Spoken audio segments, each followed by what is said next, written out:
Baik,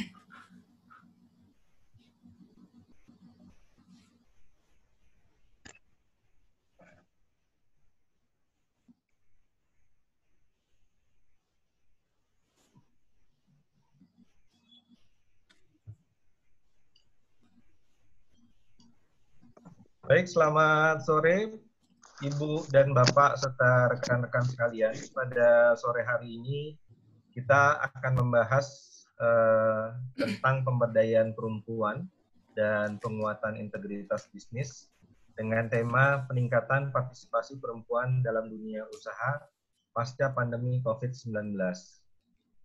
Diskusi ini merupakan kerjasama Indonesia Business Link dengan mitra-mitranya yaitu UN Women, Partnership ID, dan juga didukung oleh mitra korporasi IBL, yaitu Unilever Indonesia dan juga Tiroyan Partners. Kami berterima kasih kepada semua pihak yang sudah mendukung, dan juga kepada Bapak, Ibu, serta rekan-rekan sekalian yang join pada diskusi pada sore hari ini. Inti dari diskusi ini adalah bagaimana kita ingin melihat upaya-upaya yang bisa dilakukan untuk melakukan peningkatan partisipasi perempuan dalam dunia usaha pada saat dan juga pasca pandemi. Karena saya sebelum ini mendapatkan sebuah masukan dari beberapa teman, Mas, ini kan kita belum pasca katanya, masih saat pandemi. Jadi mohon nanti dalam kerangka berpikir di diskusi kita juga melihat bukan cuma di ujung depan sana, tapi juga saat ini, karena kita juga belum tahu kapan pandemi COVID ini berakhir di Indonesia. Mudah-mudahan kita berharap dalam waktu dekat. Untuk mempersingkat waktu, saya akan mengumumkan aturan bersama ya, supaya diskusi kita berjalan dengan lancar dan efektif. Jadi selama diskusi, suara semua peserta akan di-mute, kecuali tentunya mereka-mereka yang memang berkesempatan untuk menyampaikan sesuatu. Kemudian jika partisipan atau peserta ingin bertanya pada diskusi nanti, silakan menggunakan fitur raise hand atau acungkan tangan pada platform Zoom. Nanti pengarah acara akan mempersilahkan peserta untuk bicara. Atau yang kami sarankan adalah, karena peserta kita cukup banyak, saat ini saja sudah sama kurang lebih ada 44 peserta, dan dari registrasi online yang ada sudah terdaftar 80-an peserta. Jadi kami sarankan untuk menggunakan fitur chat. Karena fitur chat ini pertanyaannya akan ter-record dan mudah bagi kami untuk terus memantau dari chat room. Kemudian kami juga meminta pada semua peserta bahwa fitur share screen hanya digunakan oleh pembawa acara ataupun narasumber. Mudah-mudahan Bapak Ibu, rekan-rekan sekalian dapat mengerti dan kita bisa jalankan bersama. Nah, dalam konteks diskusi ini saya ingin berbagi sedikit mengenai apa yang kita istilahkan dengan pemberdayaan perempuan, yaitu proses membangun pemahaman dan kesadaran perempuan tentang kesetaraan hak dan kewajiban dirinya, serta kemampuan untuk menggunakan aset yang dimilikinya, baik berwujud maupun tidak berwujud, yang intinya adalah membuat keputusan hidupnya secara mandiri. Dan pada konteks ekonomi tentunya kemampuan perempuan untuk menikmati hak mereka untuk mengendalikan dan mengambil manfaat dari sumber daya, aset, pendapatan, dan waktu mereka sendiri, serta kemampuan untuk mengelola resiko dan meningkatkan status ekonomi dan kesejahteraan mereka. Kemudian pemahaman tentang integritas bisnis, nah ini kembali memang ada masukan dari beberapa teman-teman, karena di beberapa diskusi yang kita lakukan memang integritas bisnis selalu konotasinya juga dengan anti korupsi gitu ya. Tapi dalam konteks ini dimaknai dengan tindakan jujur dan konsisten atas dasar nilai moral atau etika yang dianut seseorang dalam melakukan keputusan bisnis. Kemudian nilai moral atau etika di sini ada nilai kebaikan universal yang dianut dan dipraktikkan seseorang ketika berhubungan antar sesama manusia dan juga ketika berinteraksi dengan lingkungannya, baik lingkungan sosial maupun fisik atau alam. Tadi gede di sana. Jadi buat rekan-rekan sekalian yang baru bergabung, topik kita pada sore hari ini adalah peningkatan partisipasi perempuan dalam dunia usaha pada saat dan juga pasca pandemi COVID-19. Latar belakangnya mungkin nanti Ibu Krisanti juga akan makin memperkuat latar belakang. Jadi saat ini kita merasakan bahwa partisipasi perempuan dalam aktivitas ekonomi itu masih rendah. Dan itu tentunya berimplikasi kepada produktivitas kita sebagai masyarakat maupun sebagai bangsa. Nah, kita merasa bahwa adanya pandemi ini menurunkan tingkat kesejahteraan dan perempuan salah satu yang paling terdampak. Sehingga kita berharap dari diskusi ini kita menemukan solusi-solusi bagaimana partisipasi perempuan dalam ekonomi bisa kita tingkatkan dan itu berakibat pada kesejahteraan masyarakat kita sendiri. Agenda kita pada sore hari ini setelah ini adalah adanya sambutan dan pidato dari Ibu Krisanti Hasibuan Sediono. Beliau adalah Ketua Dewan Pengurus IBL dan pengajar etika bisnis program Magister Manajemen Fakultas Ekonomi dan Bisnis Universitas Airlangga. Beliau akan menyampaikan tentang korelasi antara integritas bisnis serta pemberdayaan perempuan. Kemudian ada juga sambutan oleh Bapak Irianto Almuna atau dipanggil Pak Tony. Pak Tony adalah Country Program Manager We Empower Asia UN Women Indonesia. Dilanjutkan oleh paparan dari Ibu kita, ya, yang semuanya mungkin sudah pada kenal ya, Ibu Erna Witular. Beliau adalah pendiri Partnership ID dan juga National Consultant for UN Women in Indonesia. Beliau akan memaparkan tentang apa sih prinsip pemberdayaan perempuan dalam dunia usaha yang menjadi panduan dunia usaha yang dibuat oleh UN Women. Berikutnya kita akan mendengar sebuah paparan yang menarik dari dunia usaha itu sendiri, yaitu bagaimana perusahaan menerapkan prinsip pemberdayaan perempuan, baik di perusahaan maupun di rantai supply-nya, serta di dunia pemasaran pasca pandemi COVID-19.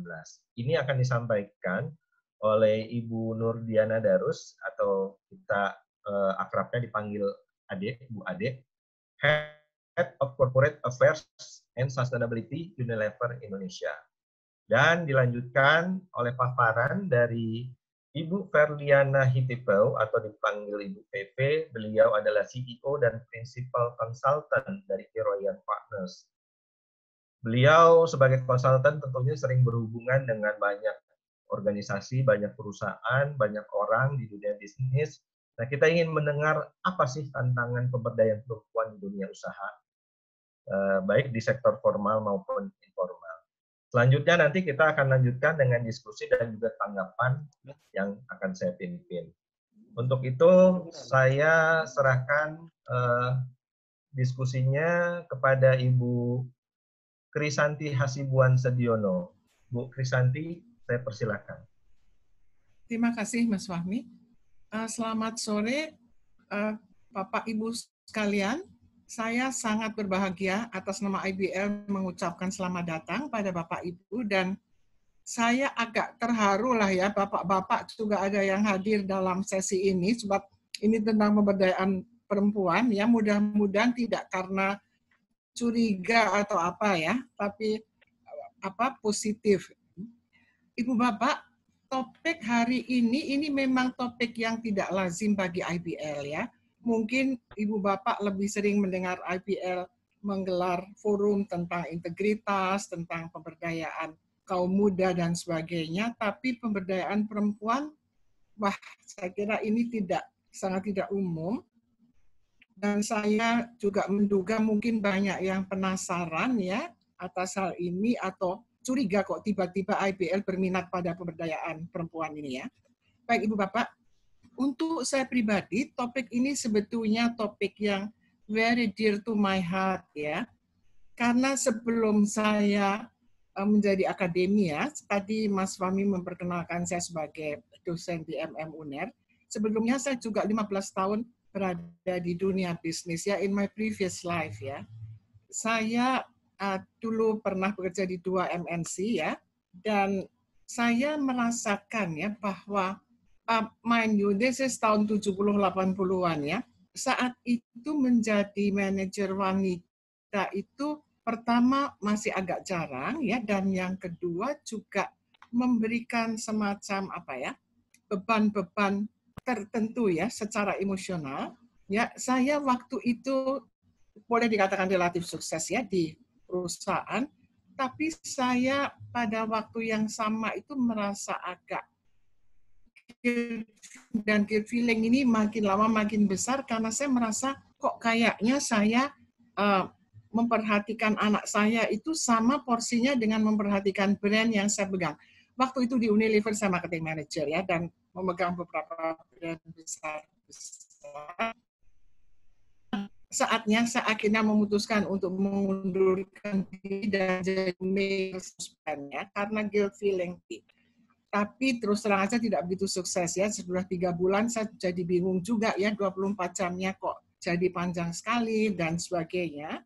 Sehingga saya kembali lagi, namun saya kembali ke dunia pendidikan manajemen ya. Saya bergabung dengan PPM saat itu.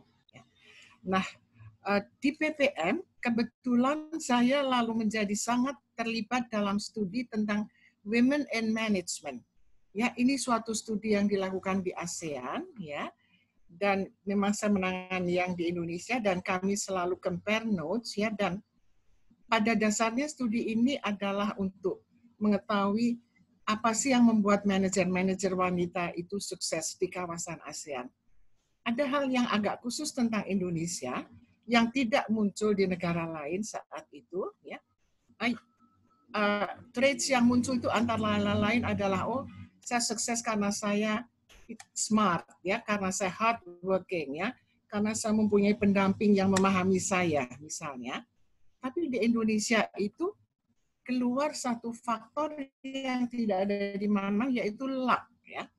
Jadi nasib ya, nasib baik ya. Dan ini sangat menjadi perhatian bagi lead dari researcher ini, yaitu Asian Institute of Management, dan memang saya mengusulkan suatu in-depth interview, apa sih yang dimaksud sebenarnya, sebab saya juga tidak percaya bahwa ibu-ibu yang menjadi manajer yang sukses ini hanya mengandalkan pada nasib. Lalu ternyata dari in-depth interview itu, ketahuan itu sifatnya orang Indonesia yang sangat humble ya, at least saat itu ya. Jadi walaupun sangat sukses, mereka mengatakan, ya itu kan nasib baik, ya paringanipun Gusti, ya yang begitu-begitulah. Yang ditangkap oleh teman-teman kita dari Filipina itu memang itu tergantung dari luck ya, tapi ini suatu hal yang menarik ya. Tapi dari hasil studi itu lalu PPM membuat suatu program yang namanya Career Strategies for Women Managers yang diperuntukkan untuk wanita-wanita muda yang menjadi manajer supaya mereka lebih berstrategi di dalam berkarir, jangan hanya floating ya. Dan yang terjadi adalah para peserta itu umumnya lalu menjadi melesat dalam karirnya, cuman kita lalu menjadi tidak disenangi oleh perusahaannya karena mereka lalu pada lari ke perusahaan lain ya. Jadi ini sedikit ekses lah dari studi itu. Nah, saya kira kembali ke program kita hari ini, ya dalam TOR itu dikatakan bahwa menurut studi ILO 2017, partisipasi kerja perempuan hanya 47,8% dari populasi, dan disitu dikatakan most likely karena apa yang disebut glass ceiling phenomenon ya. Jadi adanya tingkap-tingkap yang dari gelas yang tidak kelihatan oleh mata, tapi sangat berpengaruh di dalam seorang wanita berkarier ya. Antara lain misalnya adalah budaya patriarki ya yang ada ya, dan ini terutama mungkin di negara Asia di mana anak laki-laki mendapat prioritas dalam edukasi misalnya. Kalau suatu keluarga sumber dananya terbatas, mungkin yang akan disekolahkan ke sekolah yang terbagus anak laki-lakinya dulu. Yang wanita mungkin ya sekolah yang biasa-biasa aja lah ya.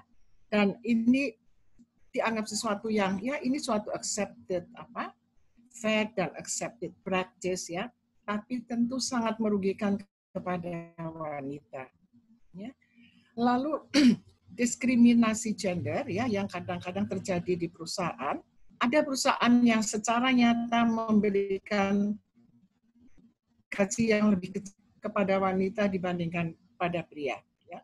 Tapi yang lain mungkin tidak secara sangat jelas-jelas memberlakukan itu.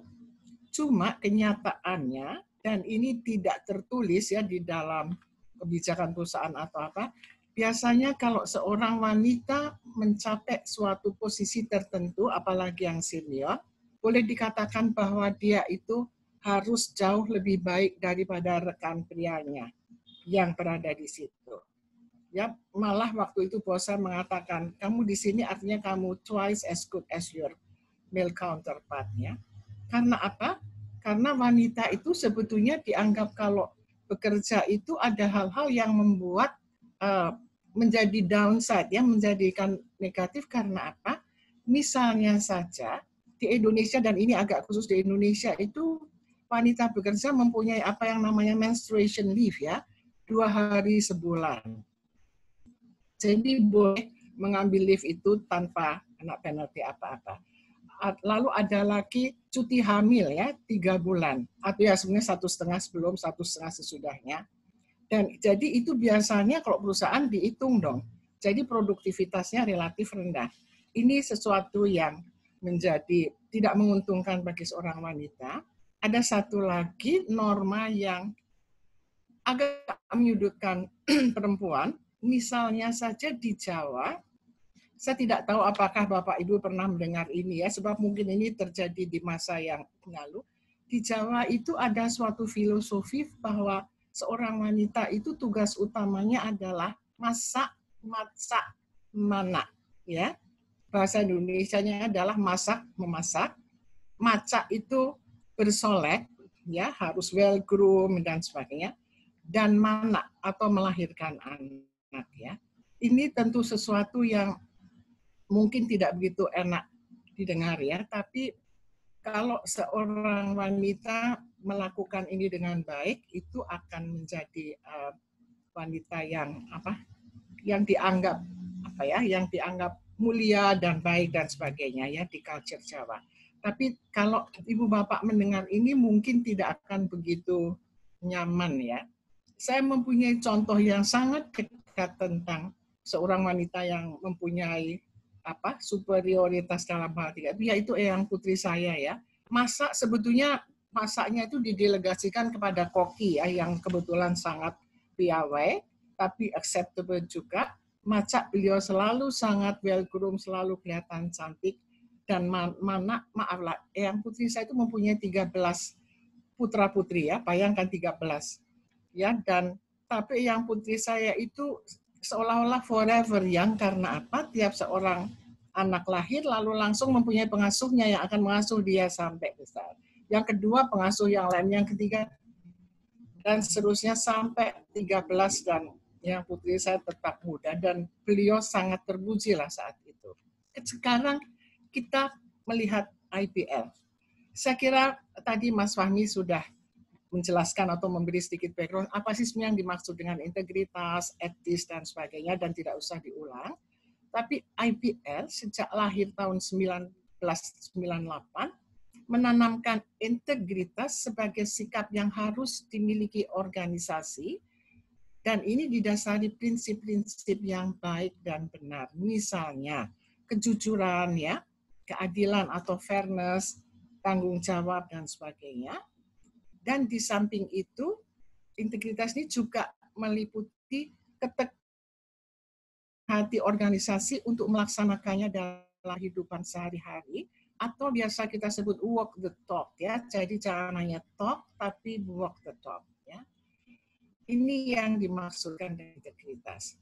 Nah, kalau kita runut, gender equality atau kesetaraan gender tentu merupakan bagian yang built-in dari integrity.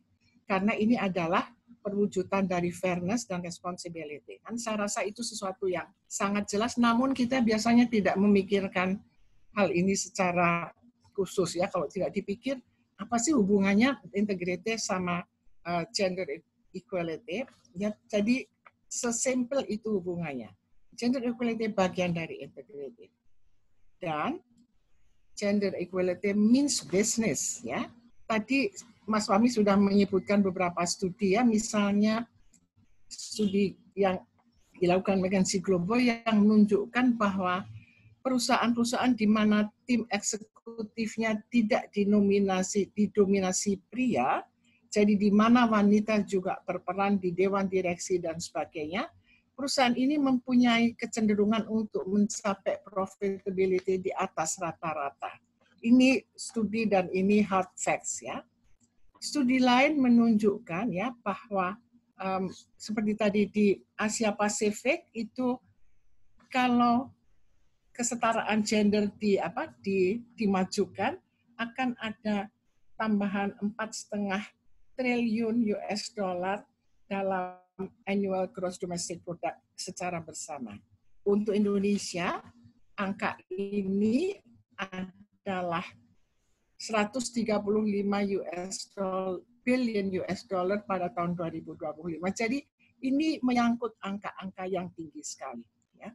Nah, gender equality ini tentu akan sangat didorong oleh women empowerment dalam berbagai bentuk, yang prinsipnya nanti akan dibahas oleh Ibu Erna Witular, ya. Dan juga sore ini kita mempunyai 2 orang tamu, Ibu Ade dari Unilever dan Ibu Feve dari Kiroyan Partners, yang akan berbagi dengan kita semua apa yang mereka lakukan di perusahaannya dalam memberdayakan perempuan dan mengatasi apa yang terjadi sekarang ini dengan COVID-19. Baik, kiranya sore ini kita dapat mendiskusikan hal-hal yang menarik ini terkait women empowerment dan juga integritas bisnis. Selamat diskusi, terima kasih. Terima kasih Bu Krisanti atas sambutannya tadi. Cukup clear ya buat kita hubungan antara pemberdayaan perempuan dengan integritas bisnis. Sebelum kita ke Bu Erna untuk menjelaskan prinsip-prinsip pemberdayaan perempuan dalam dunia usaha, kita minta Pak Iriantoni Almuna dari UN Women untuk memberikan sambutannya. Silakan Pak Tony. Terima kasih Pak Fahmi. Selamat sore Bapak dan Ibu semuanya. Terima kasih sekali waktunya dan untuk memberikan kesempatan kepada kami memberikan kesempatan pengantar untuk diskusi sore ini. Saya diminta untuk memberi sambutan, tapi saya ingin tampilkan beberapa slide saja agar kita lebih mudah memahami apa yang akan disampaikan. Saya minta izin untuk share screen.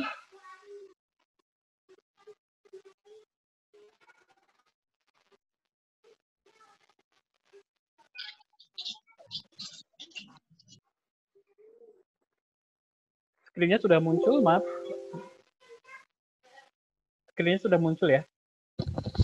Sudah, Mas. Sudah. Oke, baik, terima kasih.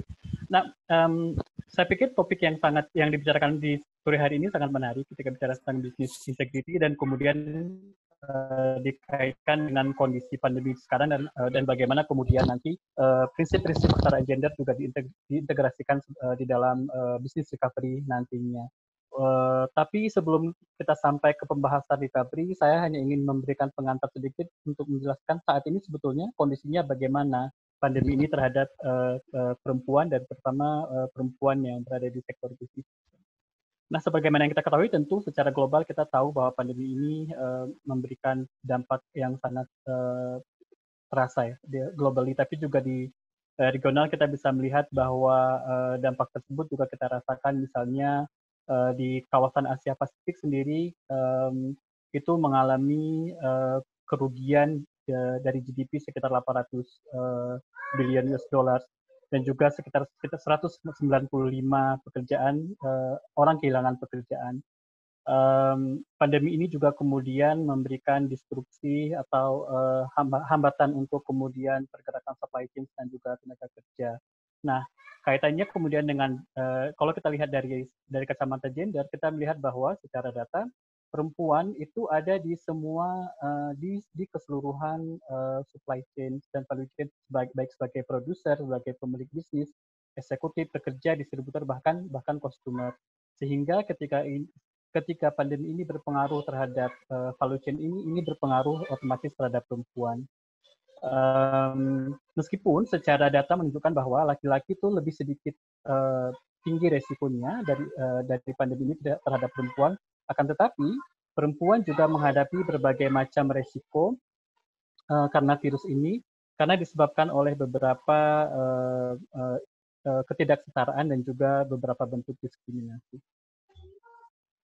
Secara umum juga pandemi ini berpengaruh terhadap kita kan selama ini berupaya untuk memajukan bagaimana kesetaraan gender tercapai, pemberdayaan perempuan juga kemudian tercapai, tetapi karena pandemi ini ada beberapa pencapaian yang kemudian juga nampak mundur. Misalnya di beberapa negara-negara yang ekonominya kuat seperti China, India, Indonesia, Thailand, dan Vietnam, ada proyeksi bahwa akan ada pengurangan jumlah angkatan kerja perempuan yang kalau bicara di Indonesia sebenarnya angkanya masih cukup rendah seperti yang tadi disampaikan oleh Ibu Kristalin.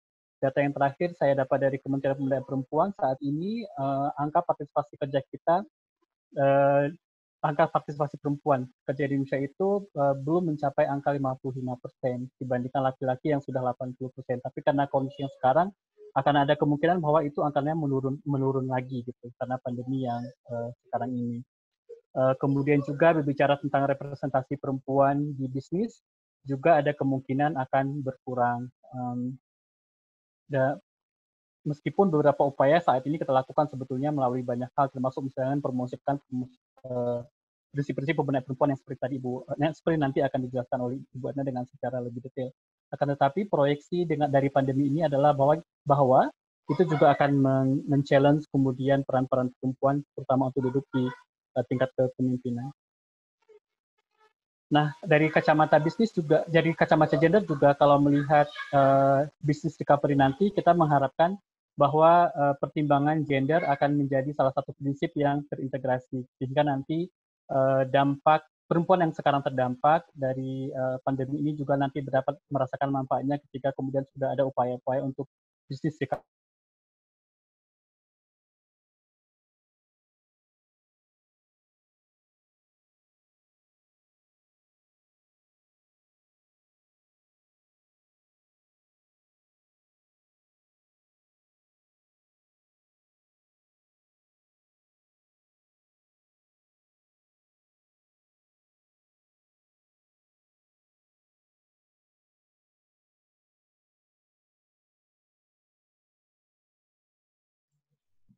Sepertinya Pak Tony ada gangguan ya di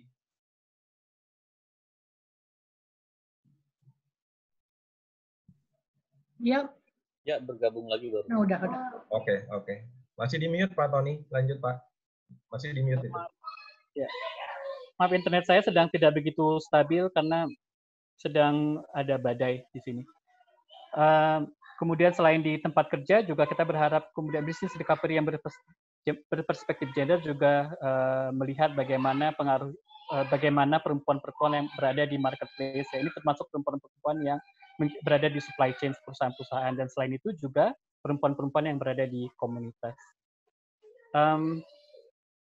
Menyambung lagi, nah sekarang saya ingin bicara spesifik tentang bagaimana kemudian pandemi ini berpengaruh terhadap perempuan di bisnis di kawasan Asia dan Pasifik terutama. Sebagaimana kita ketahui, banyak perusahaan atau banyak kantor sekarang mengambil kebijakan untuk work from home, untuk kemudian memastikan bahwa operasi bisnis tetap berjalan gitu, dan pekerjanya tetap berada di area yang aman, termasuk di rumah. Akan tetapi ternyata area yang aman bagi orang yang di rumah sebagai area yang dianggap ranah yang aman bagi banyak orang, sering sekali itu bukan ranah yang aman untuk perempuan. Terutama karena kemudian kalau kita membandingkan bahwa banyak sekali kerja-kerja domestik itu masih dilekatkan kepada perempuan sebagai tanggung jawab perempuan. Kalau kita lihat data di sini menunjukkan bahwa kita bisa melihat bahwa bagaimana perbandingan antara beban-beban domestik itu masih banyak ditempatkan di perempuan atau dilekatkan di perempuan. Ini juga sebenarnya konsisten seperti yang tadi Ibu Kristalin sudah jelaskan, bahwa memang norma-norma gender kita dan norma-norma sosial kita di Indonesia dan di beberapa negara lainnya masih ini kepada perempuan. Konsekuensinya perempuan yang berupaya produktif untuk bekerja di rumah, untuk fokus kepada pekerjaan di rumah, mereka tidak 100% bisa mungkin seperti counterpart laki-laki lainnya untuk bekerja produktif itu, karena mereka masih juga harus menjalankan peran-peran domestik misalnya. Apalagi dengan kondisi sekarang, lebih dari 700 juta anak di kawasan Asia Pasifik sendiri itu sekarang bekerja dari rumah. Dan kebanyakan yang kemudian dituntut untuk menemani anak-anaknya bekerja, untuk menemani anak-anaknya belajar adalah perempuan gitu. Syukur-syukur kalau misalnya ada pasangan yang berhasil menegosiasikan peran-peran domestik itu bisa bisa dibagi secara adil antara suami dan istri, itu akan sangat membantu. Tetapi faktanya banyak yang tidak gitu. Sehingga kalau kita berharap bahwa perempuan bisa produktif bekerja dari rumah, sementara beban-beban domestik masih dilekatkan pada mereka, ini akan menjadi situasi yang sangat challenging. Dalam beberapa kasus bahkan perempuan harus memilih untuk berhenti bekerja karena pada saat bersamaan mereka harus mengurus anaknya juga di rumah gitu. Nah, fakta lainnya juga adalah, ini yang seperti saya bilang tadi, bagi sebagian banyak orang, rumah mungkin adalah tempat yang aman untuk bekerja. Tetapi kita harus ingat bahwa rumah bagi sebagian orang perempuan terutama, bukan safe zone, terutama kalau mereka adalah korban dari kekerasan dalam rumah tangga. Banyak yang kemudian perempuan yang menjadi korban kekerasan dalam rumah tangga, ketika mereka belajar di luar rumah untuk bekerja di dalam situasi normal dulu, itu adalah bentuk pelarian mereka gitu. Sehingga mereka bisa terlepas dari hubungan yang mungkin toxic atau violence di rumahnya. Tapi sekarang kondisi ini kan memaksa perempuan untuk berada di dalam rumah. Memaksa perempuan juga untuk kemudian berada 24 jam bersama pelaku, misalnya kalau mereka adalah korban kekerasan terhadap perempuan. Nah, hal ini kemudian memperburuk situasi kekerasan terhadap perempuan. Belum lagi kalau kita bicara misalnya kalau perempuan sekarang harus berada terus di rumah, akses terhadap layanan untuk didampingi sebagai korban kekerasan juga sekarang mereka sulit untuk mengaksesnya. Misalnya bahwa ada penyedia layanan untuk korban kekerasan konseling misalnya. Dulu mereka bisa keluar rumah dan bisa keluar untuk konseling ketika menerima perlakuan yang tidak baik. Sekarang itu terrestriksi, apalagi misalnya layanan lainnya yang terkait misalnya layanan hukum, layanan kesehatan dan lain-lain. Apa yang saya mau bilang adalah bahwa kondisi yang sekarang ini work from home bagi sebagian perempuan itu challenging, satu dari sisi produktivitas karena beban domestik, kedua juga dari sisi ini, yaitu ancaman untuk kekerasan terhadap di dalam rumah tangga. Kemudian lagi pengaruh lainnya adalah banyak sekali sektor-sektor yang didominasi oleh perempuan itu mengalami pengurangan karyawan secara masif di seluruh supply chains-nya. Itu kita bisa bicara tentang bisnis-bisnis yang banyak pekerja perempuannya, misalnya di tourism, di retail, domestic work, care, factory, dan juga pekerjaan-pekerjaan farming. Dan hal ini kemudian pasti akan berpengaruh secara masif juga terhadap income dan terhadap income dan juga pemberdayaan ekonomi perempuan secara umum. Untuk menyingkat saja, saya pikir sebagai pengantar adalah kita harus memahami bahwa ada dimensi gender, kalau ketika kita berbicara tentang impact COVID-19, kita harus lihat itu dari sisi dari kacamata gender, bahwa karena norma-norma sosial dan beban-beban sosial gender yang dilekatkan kepada perempuan, hal tersebut mempengaruhi perempuan secara berbeda dengan laki-laki misalnya. Sehingga ketika kita bicara tentang business recovery atau recovery secara umum, kita harus memastikan bahwa kebutuhan atau situasi khusus perempuan tersebut harus bisa direspon, sehingga kemudian outcome dari recovery itu nantinya akan juga bisa dinikmati oleh perempuan secara setara. Ada banyak hal, ada banyak perangkat yang bisa digunakan. Kalau kita dalam topik sore ini, kalau kita bicara tentang bisnis, kita punya namanya Women's Empowerment Principles, dan saya yakin nanti Ibu Erna akan menjelaskan hal tersebut secara lebih detail. Saya pikir Pak Fahmi dan Bapak Ibu sekalian, itu sekian saja pembuka dari saya untuk nanti mudah-mudahan bisa berkontribusi ke dalam diskusi sore ini. Terima kasih Pak Fahmi. Terima kasih Pak Tony. Buat Bapak Ibu sekalian, tadi Pak Tony sempat bilang ada badai. Beliau saat ini sedang berada di rumahnya yang terletak di Banda Aceh. Jadi kalau yang bingung kenapa di sana badai, sedangkan di Jakarta saat ini sedang cerah ceria gitu ya. Tapi tadi Pak Tony sudah memberikan banyak sekali masukan-masukan dan sangat surprise buat saya. Tadi ada satu informasi yang mengatakan bahwa domestic violence contohnya di Vietnam itu mengakibatkan kerugian 3% dari GDP. Luar biasa gitu ya. Ini yang nggak pernah kita bisa selama ini kita bisa lihat gitu. Baik, kita lanjutkan. Tadi Pak Tony sudah memberikan pengantar tentang Women Empowerment Principle. Nah, sekarang kita dengar dari ibu kita, tokoh yang selama ini sering menggaungkan tentang keberlanjutan, gitu ya, isu-isu keberlanjutan, Bu Erna Witular, untuk menjelaskan sebenarnya apa itu Women Empowerment Principle. Pada Bu Erna, saya persilahkan. Ya, Sebentar, saya presentasinya gimana? Presentasinya gimana nih? Oke.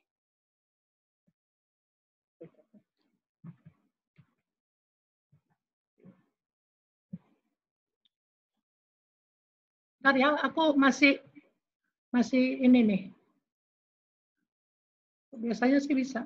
Sekarang kok nggak Itu bisa. sudah muncul Bu, tinggal di apa namanya itu? Ya, tapi untuk presentasinya, untuk presentasi digedein, tolong yang operator tadi bisa nggak? Gimana caranya? Nah, udah ya? Kok nggak? Ya Bu. Tinggal yang di sudut Ya. sudut kanan bawah tuh Bu, ada untuk apa namanya menampilkan full screen. Di kanan bawah Ibu ya sebelah kanan lagi ada yang untuk full screen tuh Bu. Yes. Oke. Ya, sip. Silakan Bu. Oke. Jadi sorry ininya kesalahan bukan di TV Anda tapi di tangan saya. Selamat siang semuanya. Ya, saya tuh di sini akan menyampaikan beberapa hal mengenai yang sudah disebutkan tadi mengenai Women's Empowerment Principles. Jadi saya senang sekali bahwa Tony sebagai sesama UN Women sekarang sama saya itu banyak menampilkan mengenai soal COVID ya. Jadi saya akan konsentrate khusus mengenai web ini aja. Jadi web ini atau Women Empowerment Principles itu adalah salah kan? Sorry. Pokoknya jadi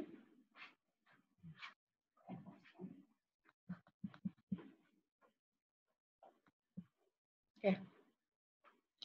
Ya, jadi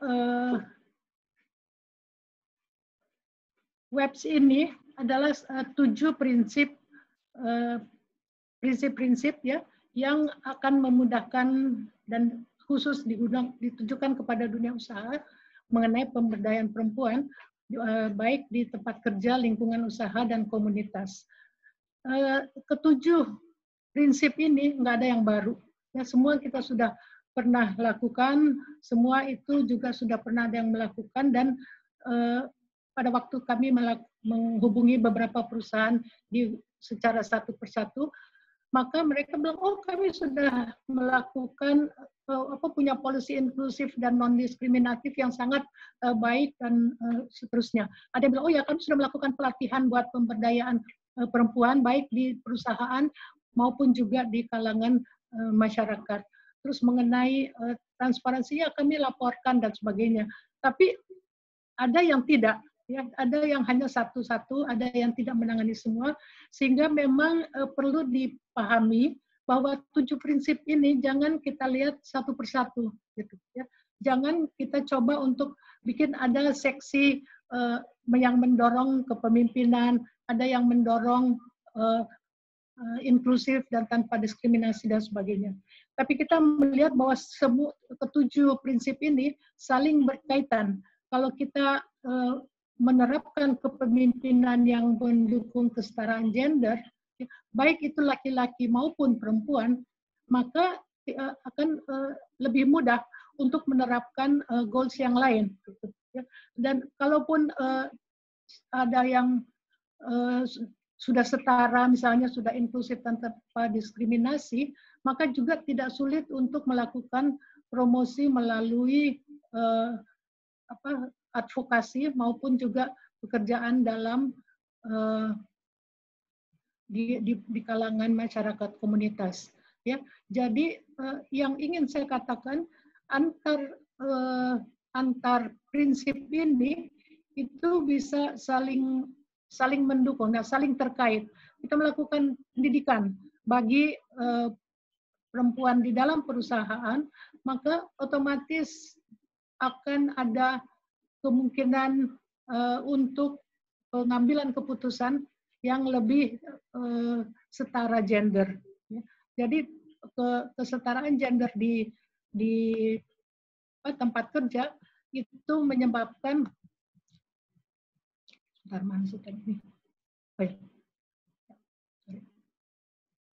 Ya, kesetaraan gender di perusahaan menyebabkan kemudian juga lebih mudah untuk melakukan meyakinkan bahwa baik di perusahaan supply chain maupun di konsumennya itu ada perhatian untuk melihat apakah itu, jadi melihatnya dengan lensa gender. Jadi ini perlu dilakukan dengan penerapan WEBS itu dilakukan dengan pendekatan holistik. Dia jalan sendiri sih slide-ku.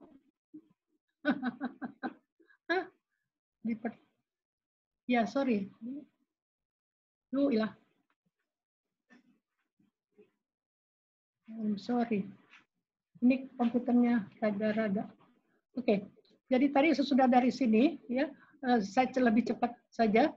Jadi kalau kita melakukan pendekatan holistik, itu juga sebetulnya sudah kita lakukan dalam SDGs, ya. Nah, yang ingin saya sampaikan sini bahwa WEBS itu sama dengan SDGs, itu adalah kesepakatan global. Ya, UN Women dan dengan UN Global Compact melakukan kesepakatan global, tapi ini tidak mengikat. Tapi kita di Indonesia memahami mengenai SDGs ini meskipun tidak mengikat, tapi ada keuntungan untuk diri kita sendiri, apakah kita perusahaan, pemerintah, LSM, dan sebagainya. Kalau melaksanakan SDGs, maka kita lebih cepat maju dalam apapun yang kita lakukan.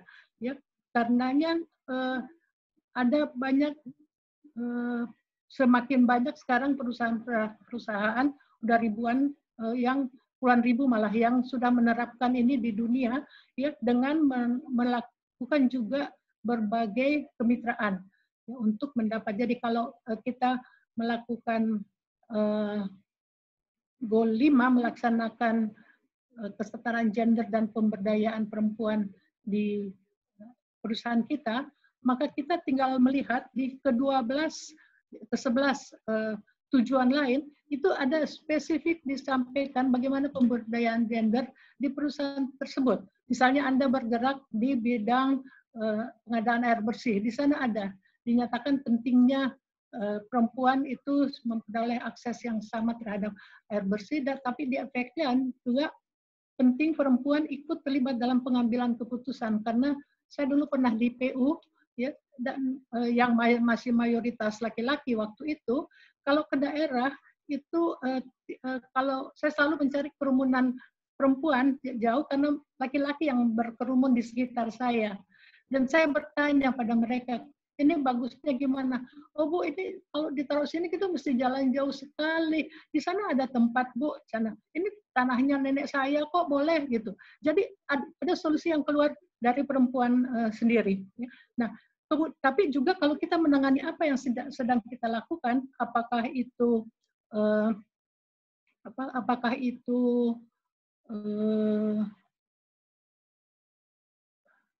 penanggulangan gizi, ya, misalnya, maka itu akan berdampak pada perempuan. Sementara kalau perempuan mempunyai kesehatan yang lebih kuat, maka bisa menangani juga berbagai hal lain.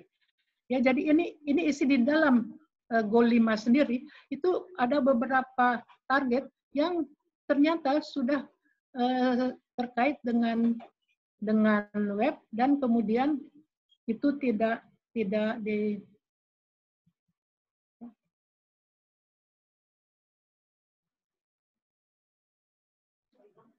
I don't know. Sorry ya, nih.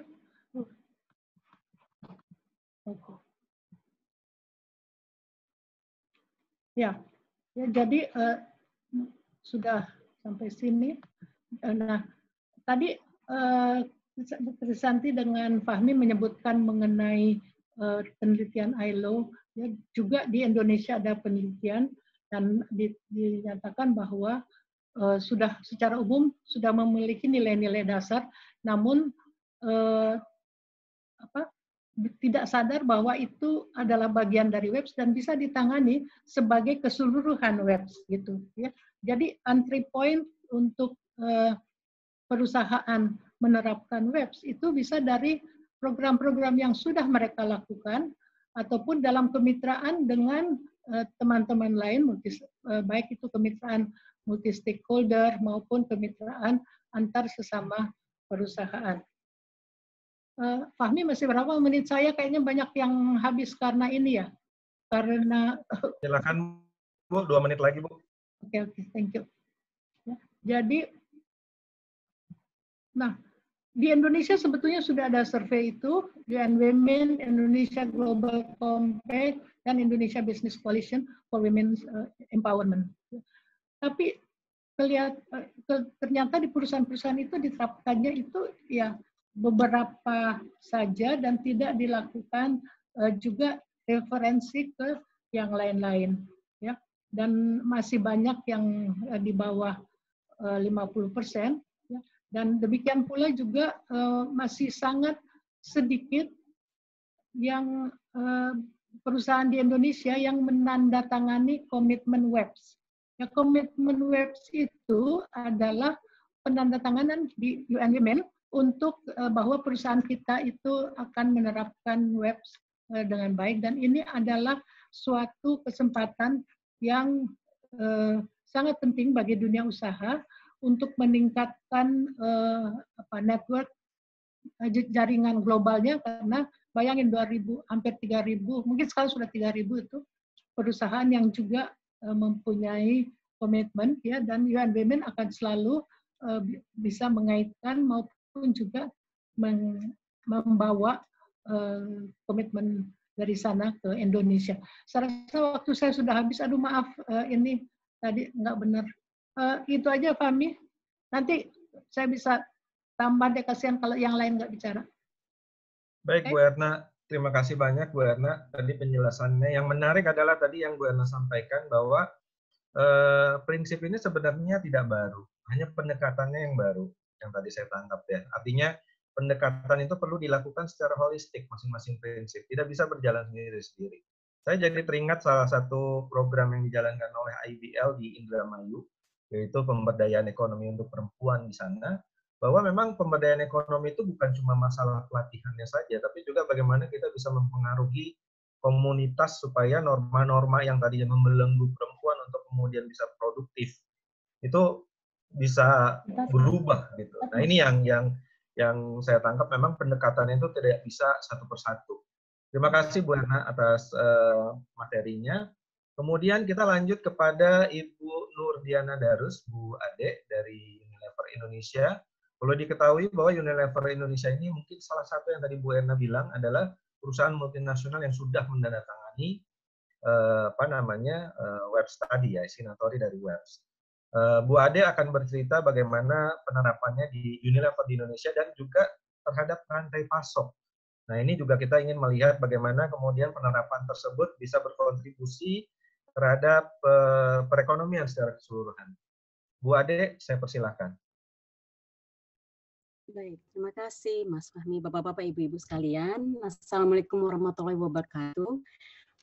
Nama saya sebenarnya Nurdiana Darus, tapi biasanya teman-teman tuh banyak yang memanggil saya dengan nama rumah, which is Ade sebenarnya.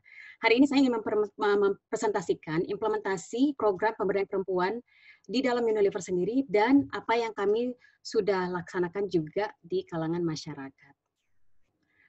Mungkin sedikit saya tentang Unilever Indonesia. Kami sudah berada di Indonesia sekarang, alhamdulillah sudah 86 tahun. Dengan menghadirkan 44 produk atau brand yang terdiri dan juga yang menghasilkan 1.000 SKU. SKU ini adalah kategori tertentu. Across Indonesia kami itu ada sekitar hampir 7.800 karyawan. Dan dari 7.800 karyawan itu, alhamdulillah 5 dari board of directors kami adalah wanita. Ibu-ibu juga bisa, Bapak-Bapak juga lihat kalau misalnya distribusi kami juga sangat luas dari Sabang sampai Merauke. Ini yang kami percaya, purpose kami atau tujuan mulia Unilever adalah to make sustainable living commonplace. Ini artinya adalah kita itu mau membuat norma-norma yang berkelanjutan itu secara normatif atau terlibat di dalam hidup kita sehari-hari. Tujuan kami adalah untuk membuat perusahaan kami adalah purpose-led, artinya yang berpacu terhadap tujuan mulia dan future fit, yang dimana kami itu selalu relevan dengan tantangan-tantangan dunia usaha dan tantangan-tantangan society juga. Komitmen kami terhadap women empowerment ini sebenarnya sudah lumayan lama kami laksanakan, dan kami bagi dengan 2 program. Pertama adalah corporate komitmen kami untuk gender equality, dan beberapa program-program yang dilaksanakan oleh brand.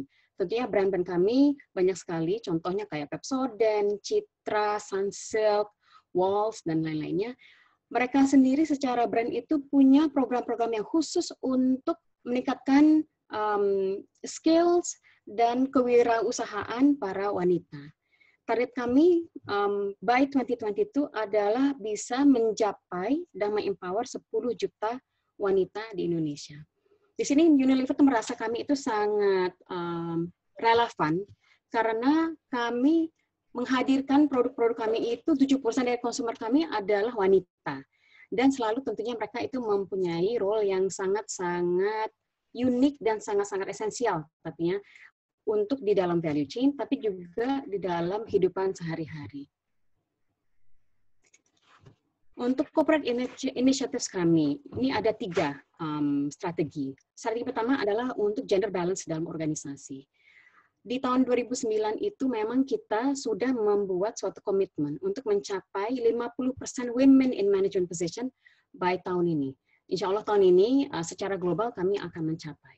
Di Indonesia saja sebenarnya di akhir mid tahun lalu sebenarnya kami tuh udah sampai di angka lebih dari 50%. Tapi kemudian adanya pergantian, ada movement dari leadership kami yang wanita yang kemudian mendapatkan leadership di level global. Nah, persentase itu jadinya jatuh turun ke 44%. Tapi tentunya ini adalah dinamika di mana kami selalu ingin mengachieve 50% tersebut. Women well-being at work. Di sini kami memang benar-benar memfokuskan supaya kantor kami itu benar-benar nyaman untuk para wanita, para ibu-ibu, dan ibu-ibu yang baru melahirkan ataupun ibu-ibu yang mempunyai anak kecil. Kami ada namanya yang daycare, ada daycare yang besar di kantor kami di Tangerang, dan ada lactation room, adalah ruang untuk laktasi. Kemudian bukan hanya saja untuk para wanitanya yang mendapatkan 4 bulan maternity leave, kami juga berikan 3 minggu paternity leave untuk bapak-bapak untuk menemani istrinya di masa mereka itu baru melahirkan. Program ketiga adalah Women in Leadership. Kami ini menjalankan Women in Engineering Leadership Fellowship namanya, atau WOLF. Program ini untuk mendorong role wanita di dalam engineering field. Yang kami lihat saat ini adalah susahnya untuk kami meretain dan meningkatkan kehadiran wanita di dalam engineering role kami. Ada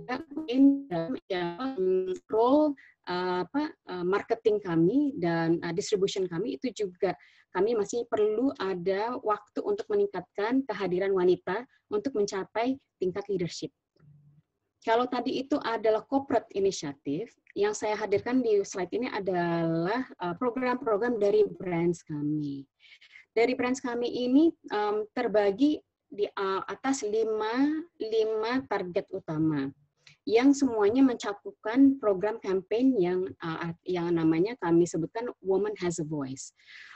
Tujuannya adalah untuk meningkatkan confidence para wanita untuk menggunakan suaranya, to enable them to make effective and impactful choices, exercise control over their lives.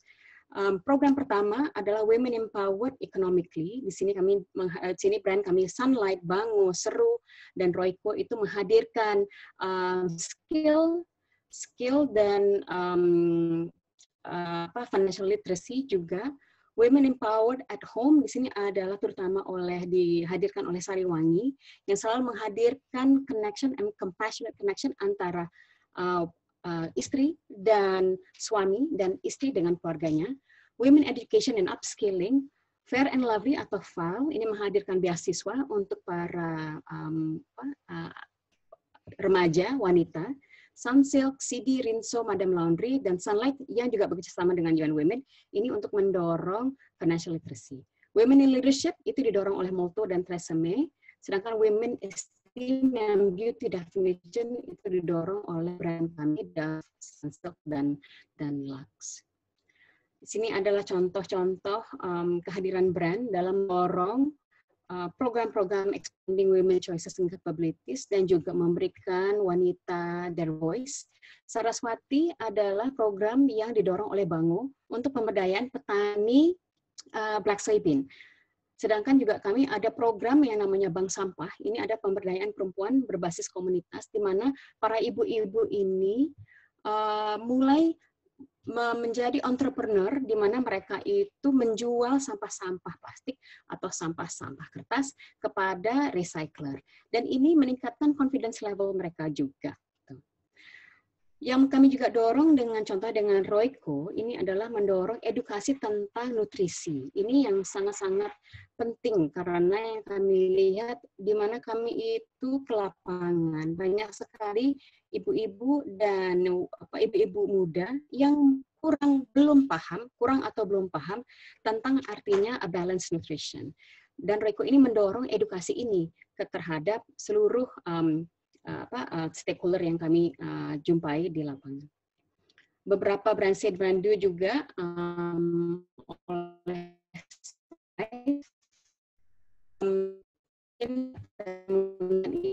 sebentar ya, saya coba, semoga internet juga lanjut. Sepertinya nggak bisa, Mas Fahmi, saya skip aja. Oh, bisa. Sebentar.